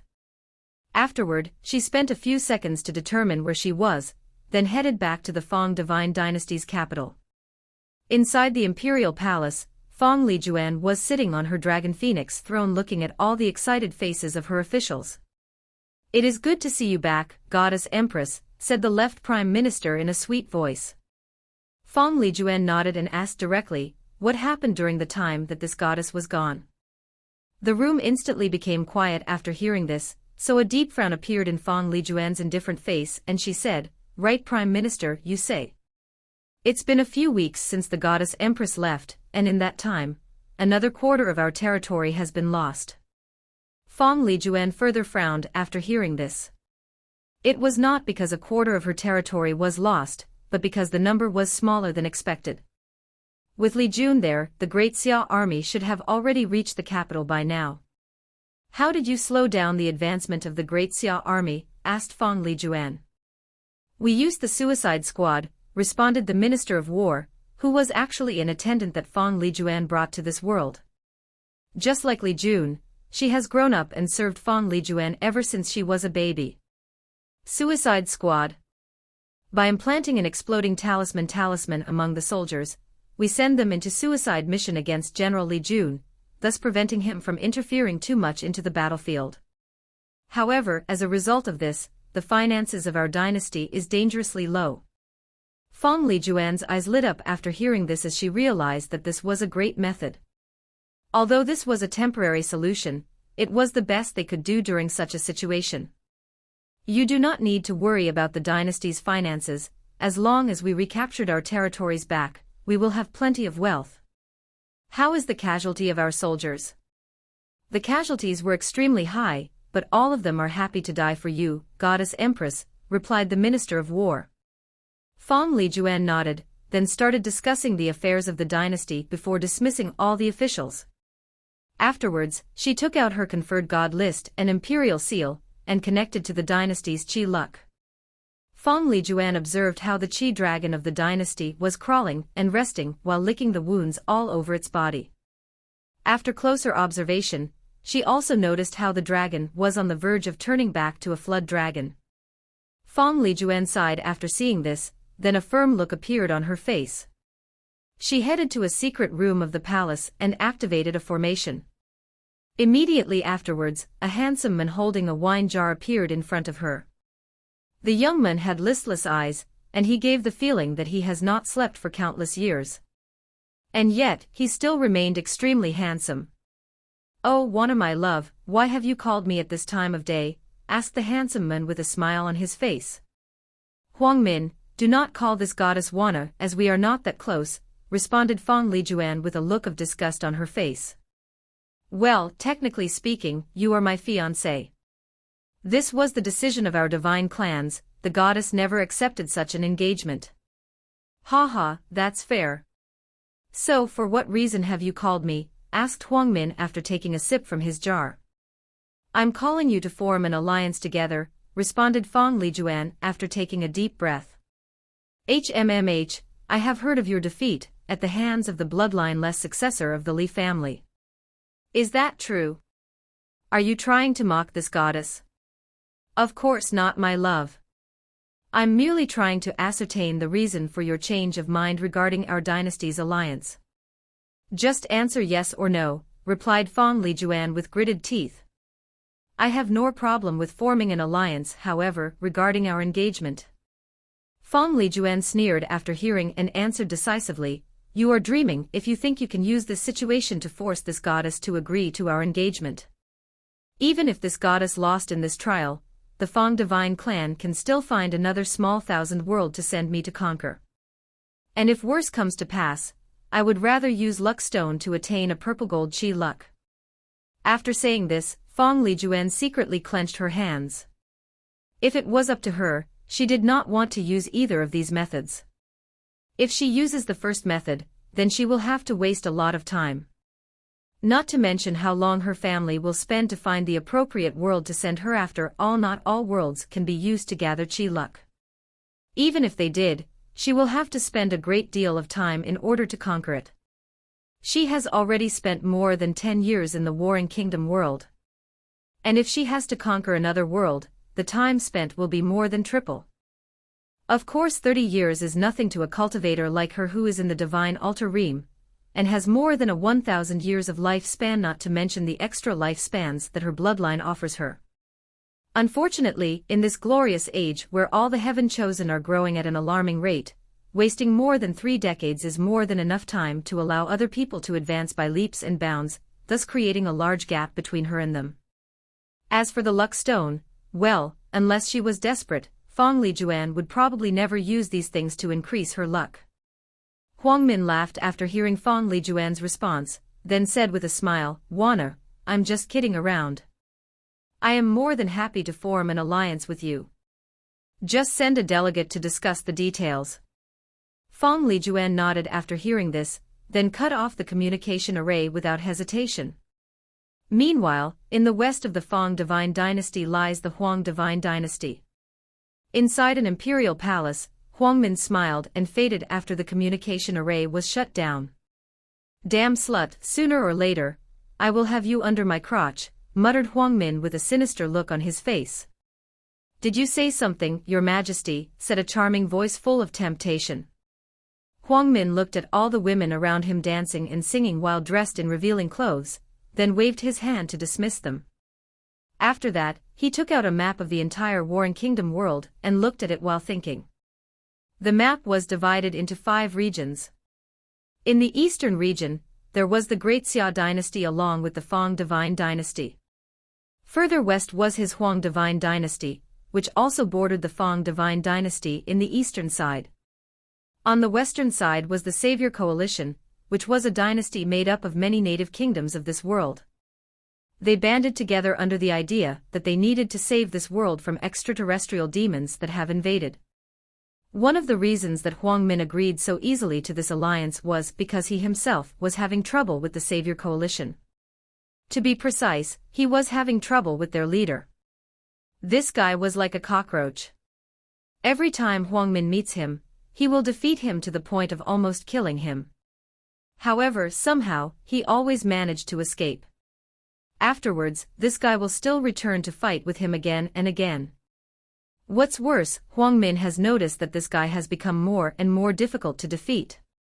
In the last battle, he was forced to activate his bloodline to defeat his opponent. However, Huang Min did not really care about the Savior Coalition. What worried him the most was that on the western side of the coalition lay the central region, where the three central dynasties occupied the majority of the territory. Huang Min knows himself best, and he realized that he could not fight alone against the people of the central dynasties, or the heaven chosen of Great Xia. So he accepted Fang Lijuan's alliance in order to team up with and fight these giants. Huang Min then continued to look at the map in order to see whether he had better options. In the northern region, there is a vast frozen piece of land. However, due to the terrible temperature, few people or things can actually survive there. In the southern region, there was a vast forest where the majority of demonic beasts lived. This place was no place for humans to live, as it was designated as the demonic beast territory. In the western region was a vast desert. Although this place had many desert kingdoms or dynasties, there was little to no resources there. As a matter of fact, the living conditions there were probably worse than even the frozen north. As a result, the majority of cultivators there are extremely weak. As far Huang Min was aware, there probably was no heaven chosen who picked the western region as their starting point. After thinking about this, Huang Min sighed and put away the map, then continued drinking while pondering about the future. Meanwhile, in a city located in the Great Xia territory, a man had just finished drinking and was walking home. His head was spinning, resulting in him wobbling while walking. However, the man still fumbled his way home. Suddenly, a gray light flashed from his eyes, and he fell into the ground. By the time he woke up, he had a terrible headache, so muttered, "Did I drink that much last night?" However, the man soon noticed that he did not recognize where he was. So he looked around to discover to his horror that he was in a dimly lit room with many statues around. The man suddenly sobered up and looked around him while being on alert for any sudden movement. After noticing that nothing happened, he became bold and started observing these statues. He realized that they were not statues but more like puppets. The man had come into contact with cultivators' puppets before, so he recognized them. He also realized that these puppets may be dangerous, so he decided to immediately leave here as soon as possible. However, he suddenly smelled a very enchanting smell in the air, and looked in the direction that the smell came from, and it was in the opposite direction of the exit. Despite the fact that his heart warned him to leave, his greed told him that a tremendous opportunity was awaiting him, so he followed the appetizing scent. There the man entered a room filled with countless gold, silver, origin stones, and countless bottles of pills. He opened one and he realized where the smell came from. The man immediately became excited as he realized that he encountered an adventure that would change his life. Suddenly, the man noticed a golden book located in the middle of the room. Realizing that this book was probably the most important item in the room, he rushed towards it. Unfortunately for him, as soon as he arrived a few meters from the book, countless patterns appeared around the book, then they spread out all over the room. The man looked at the shining book with yearning. Although he could not see the whole title of the book, he still saw a few words that read, "Longevity Art." The man hesitated whether to try to take the book. However, after seeing the formation array that was about to activate, he did not do so.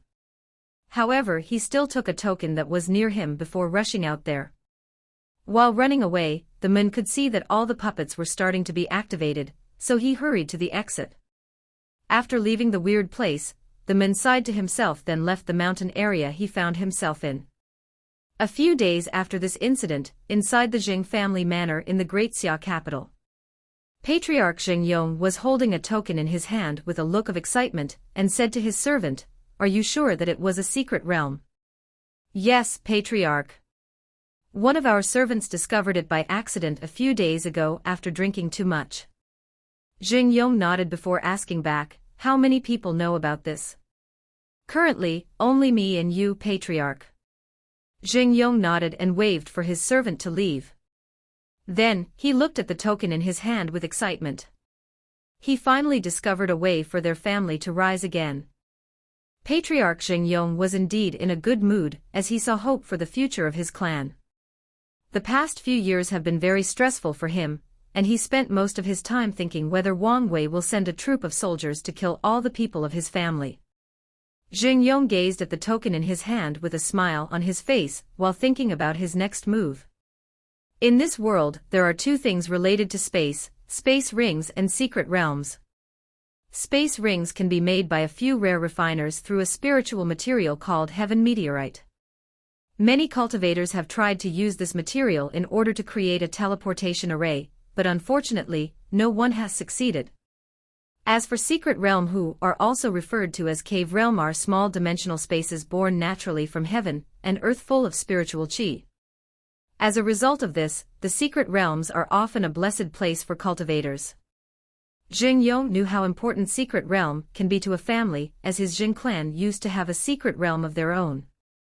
Unfortunately, after years of use, the secret realm was destroyed. Additionally, from the information he received, Jing Yong guessed that this particular secret realm was probably an inheritance left by an ancient power. After pondering for a while, he contacted one of the loyal divine altar cultivators of the Jing family, and sent him to check out the secret realm. Without alerting anyone, the divine altar cultivator secretly left the capital, and headed in the mountain range where the secret realm was discovered. After using the token he was giving, he was teleported inside. However, as soon as he stepped inside, he was attacked by one of the puppets.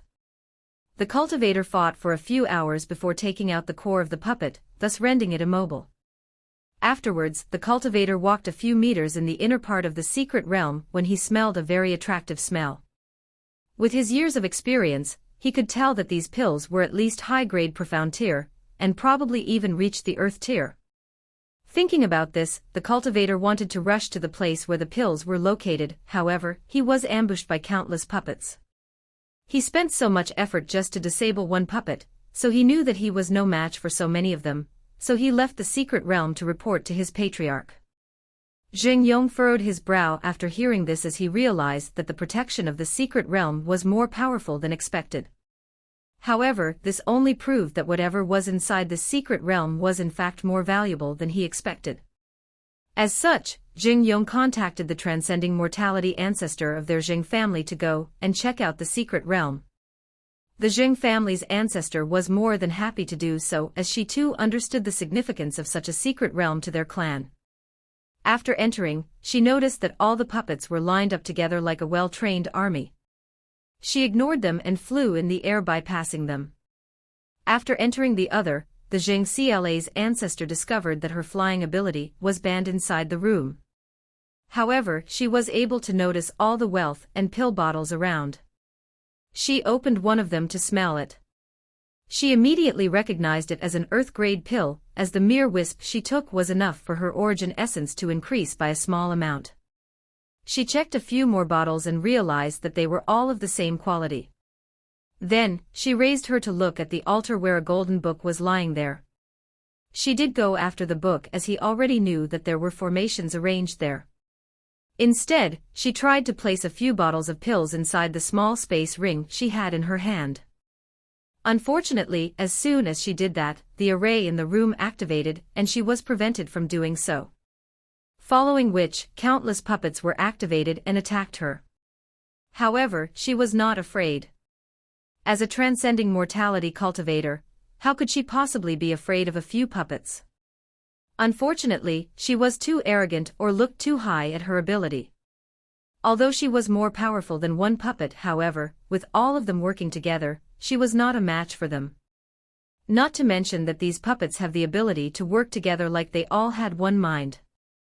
As a last result, the Jing family ancestor had no choice but to run away from the secret realm. Immediately afterwards, she secretly returned to the capital and told her encounter to Jing Yong, who had an ugly look on his face after hearing this.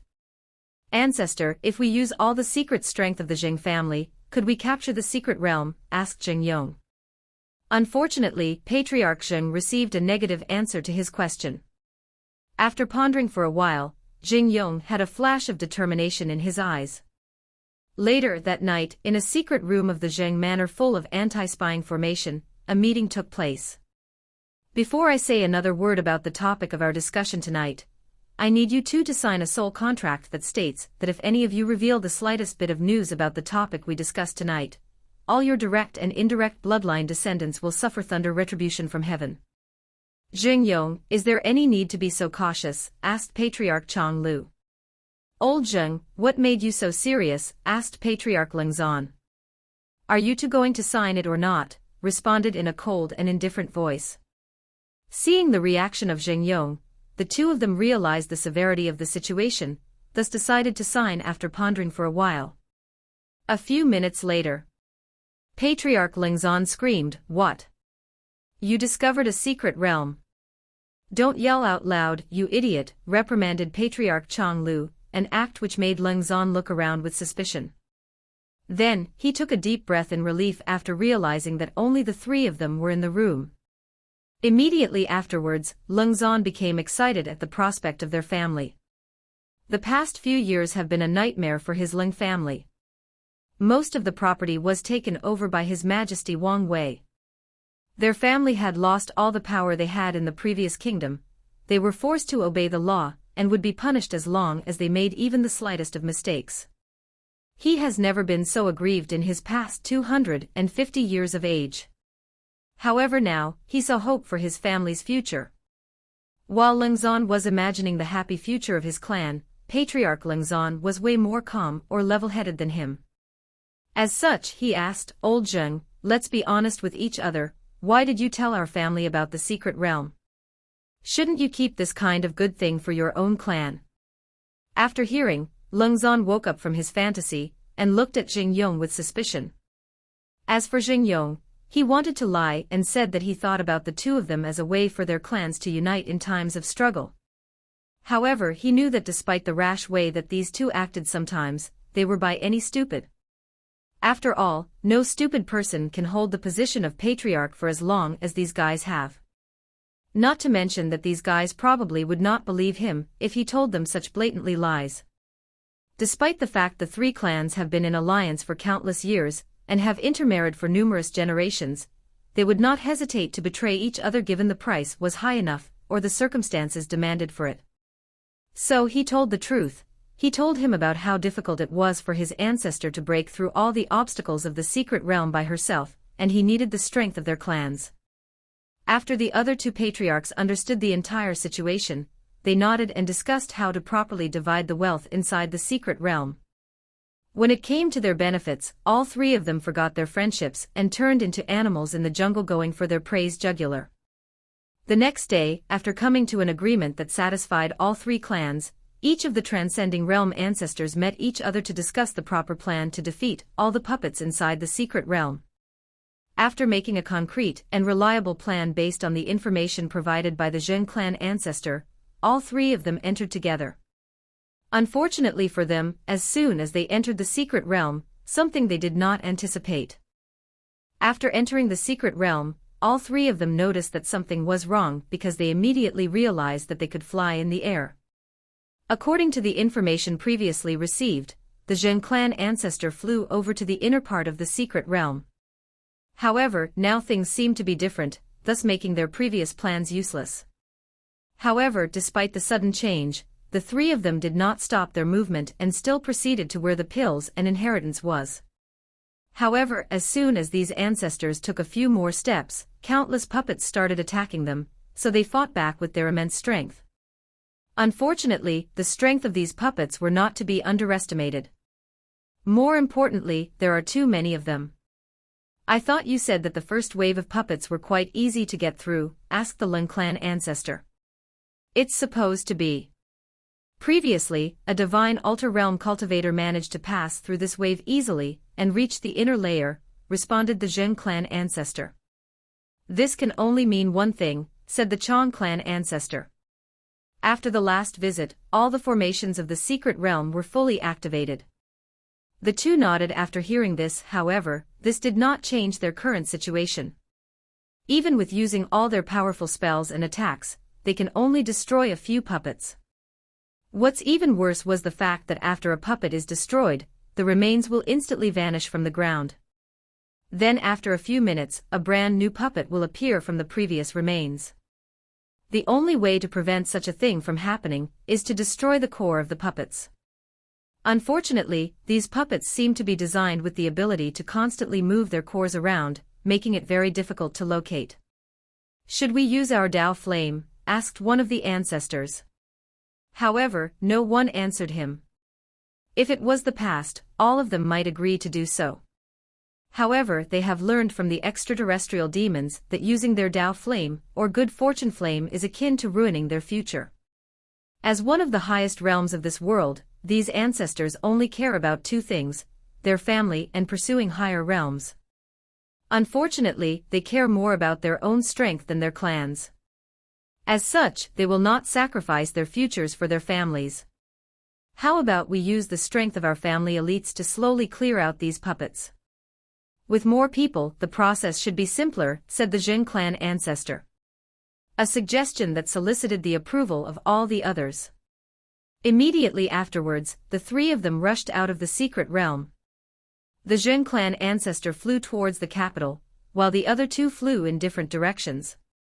After secretly returning to the Zheng clan manor, the Zheng ancestor explained the entire situation to Patriarch Zheng Yong. Ancestor, is there really no other way? Asked Zheng Yong, however his ancestor just shook her head. But it was already very difficult and risky to allow three of you to secretly enter the secret realm under the nose of His Majesty Wang Wei. So how are we supposed to move so many of our elites? Especially when we already told His Majesty that we did not have any other secret strength hiding.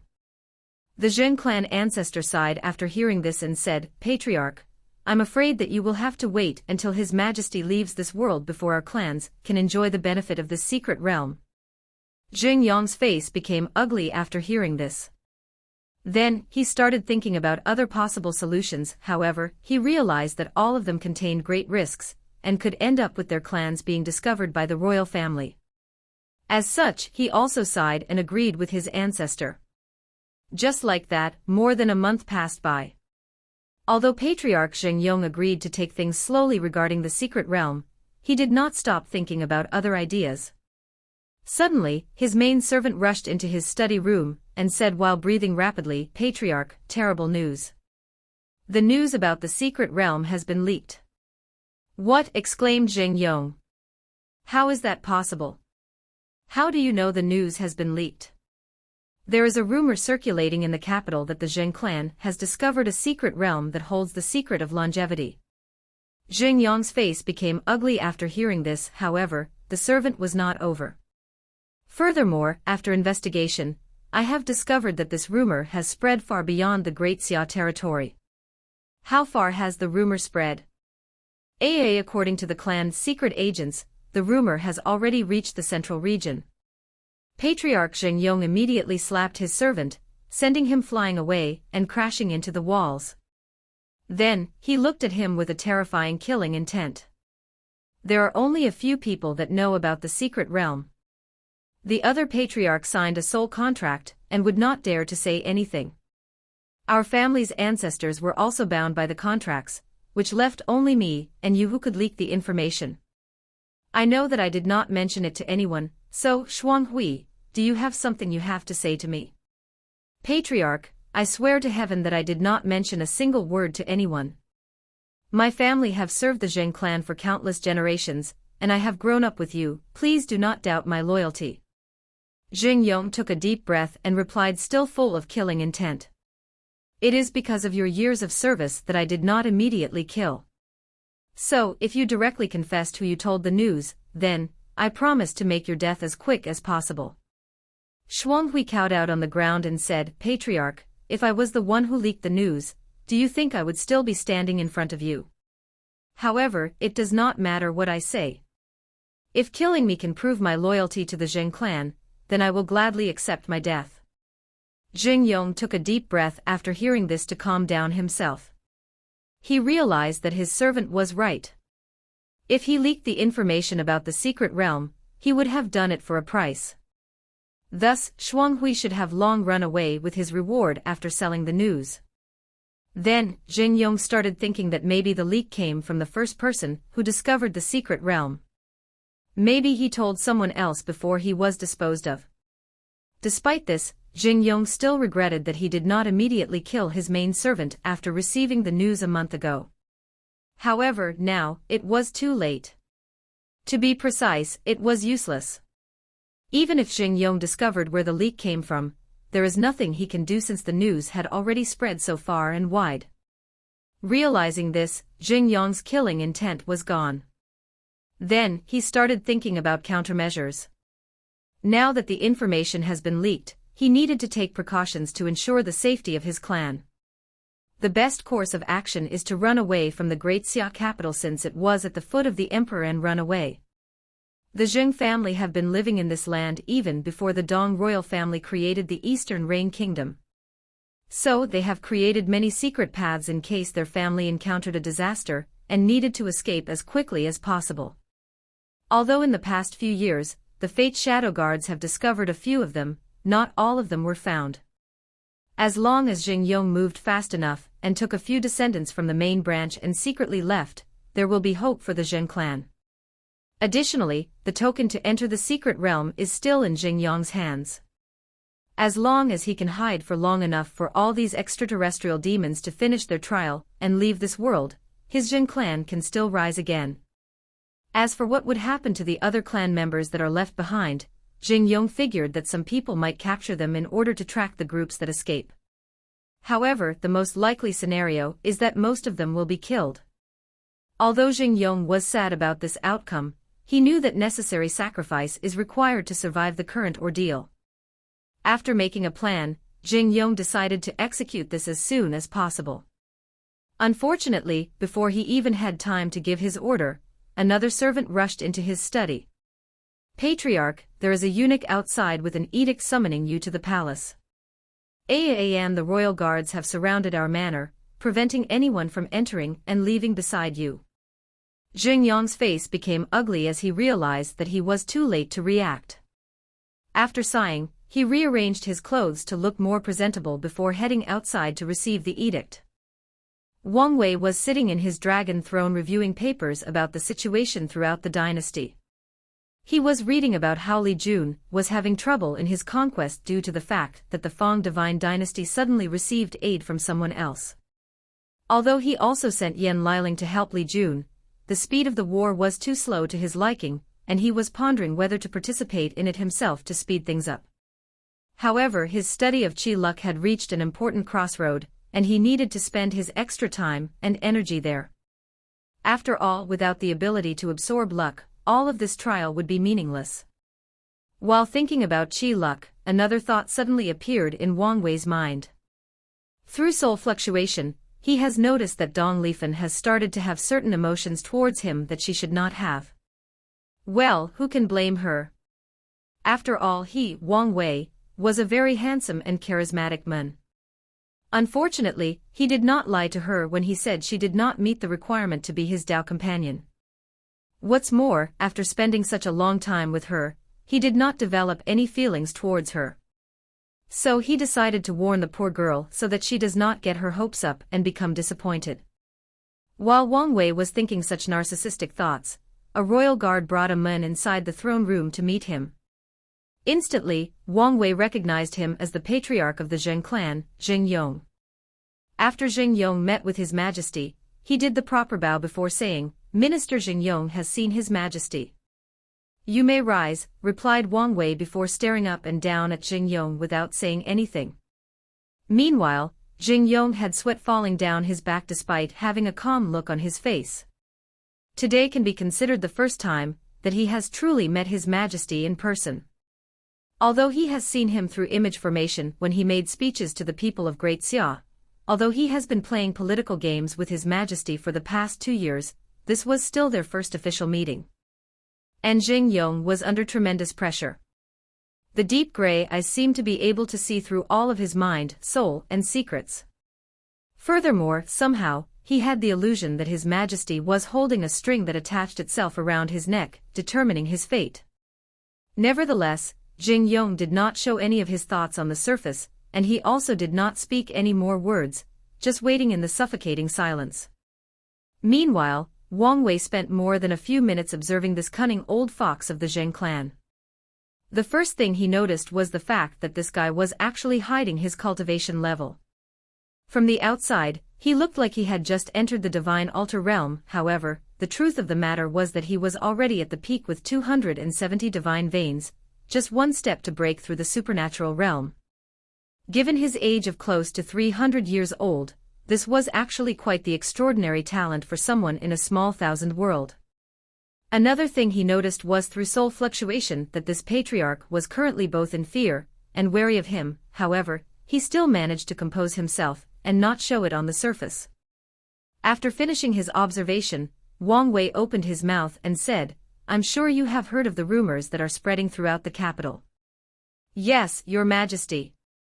"What do you have to say for yourself?"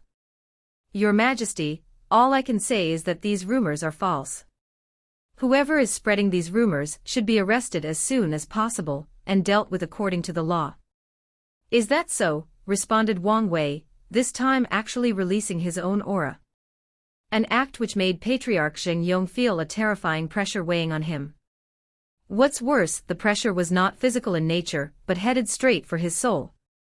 He felt that his mind, spirit, and soul would explode at any moment. However, Zheng Yong still gritted his teeth, and said while blood was slowly falling from his nose, "This minister swear to heaven that he is not lying." After hearing this, Wang Wei removed his aura then smiled brightly before saying, "Is that so? Well, it seems that some people in the Fate Shadow Guards have been negligent in their work. Since it is just a rumor, Zheng Patriarch, you can take your leave." Zheng Yong began to breathe heavily after the aura was removed. However, he was not in the slightest happy after seeing the smile on His Majesty's face. He could feel that things were not only not as simple as he imagined, more importantly, things seemed to be out of his control or understanding. And there is nothing more fearful for Zheng Yong. Today, he had come to the palace with the full intention of dying without revealing the news that he had the token for the secret realm. He hoped that his death would shift the world's focus from the Zheng clan to the royal family by showing to the world that His Majesty Wang Wei killed him after receiving the information about the secret realm. Unfortunately, his plan failed. As such, Zheng Yong left the palace with nothing but a bleeding nose and a frown on his face. Fong Divine Dynasty, Imperial Palace. Fong Lijuan was sitting on her dragon phoenix throne discussing recent events around the world. "The secret of longevity," said Fong Lijuan with a sneer on her face. "Can a small thousand world like this one have the secret of longevity that many cultivators in our myriad emperor world have been searching for countless eras? According to our investigation, this secret realm contained countless earth-tier pills in it," said the Minister of War. "So what? Does this goddess care about a few lowly earth-tier pill?" The Minister of War sighed secretly after hearing this. Normally, Her Majesty is quite astute and tactically driven despite her arrogance. However, her recent failures at the border have made her lose some of her edges. As such, the Minister of War continued to explain. "In this world, there are very few alchemists who can refine earth-tier pills. However, the success rate of these alchemists are abysmally low. So, it is impossible for them to refine so many pills. As such, we can deduce that this secret room was in fact one left from ancient time." Fong Lijuan frowned after hearing and said, "What's your point? Given the fact that this world also practiced the origin path, it is not too far-fetched to believe that a senior from the myriad emperor world came to this world to spread the Tao, and left a powerful inheritance before leaving," responded the Minister of War while secretly cursing Li Jun. In fact, this argument has many problems, such as the fact that the majority of worlds in the community around the myriad emperor world cultivate the origin path. So, it is possible for someone from other worlds to leave an inheritance. As such, the Minister of War continued. "In fact, it doesn't really matter whether the secret of longevity really exists in the secret realm, but its location matters." "Great Xia," muttered Fong Lijuan, who seemed to think of something. "Yes. Sacred Son Wang Wei of Great Xia has been labeled by our factions as currently the most threatening of all the participants. However, having such a label on the head is not necessarily a good thing. Who among the heaven chosens are not prideful individuals? so they will not easily accept such praises for their competitor, especially after not even meeting him. So with this rumor, it is the perfect chance for them to see what he is capable of and determine his level of threat. And if he is as threatening as their own elders have made him out to be, the secret realm is the perfect opportunity to form an alliance against him, to kill him or, at the very least, eliminate him from this trial. Not to mention the slight possibility that this secret realm does in fact contains the secret of longevity. How can others let the people of Great Xia easily acquire such a thing? Fong Lijuan immediately started thinking after hearing these words. She placed the arrogance she had before, calmed herself down, and pondered deeply about the situation. After a few minutes, she said, Huang Min with his insidious mind will not pass by any opportunity to increase his power, so he will definitely send people to try to enter the secret realm. The people of the Savior Coalition are desperate, so they will also participate in the action. As for the central region, I guess 2 of 3 dynasties there will definitely appear. Sun Wen's Great Wu dynasty is on the verge of collapse with his war against the Great Zhou dynasty. This secret realm might be the straw he needed to survive. As for Ji Song, given the conflict he has with Wang Wei during the Spirit Road, he will not pass this situation up. The only uncertainty is actually that guy from the Great Shu dynasty. His motives and actions have always been mysterious.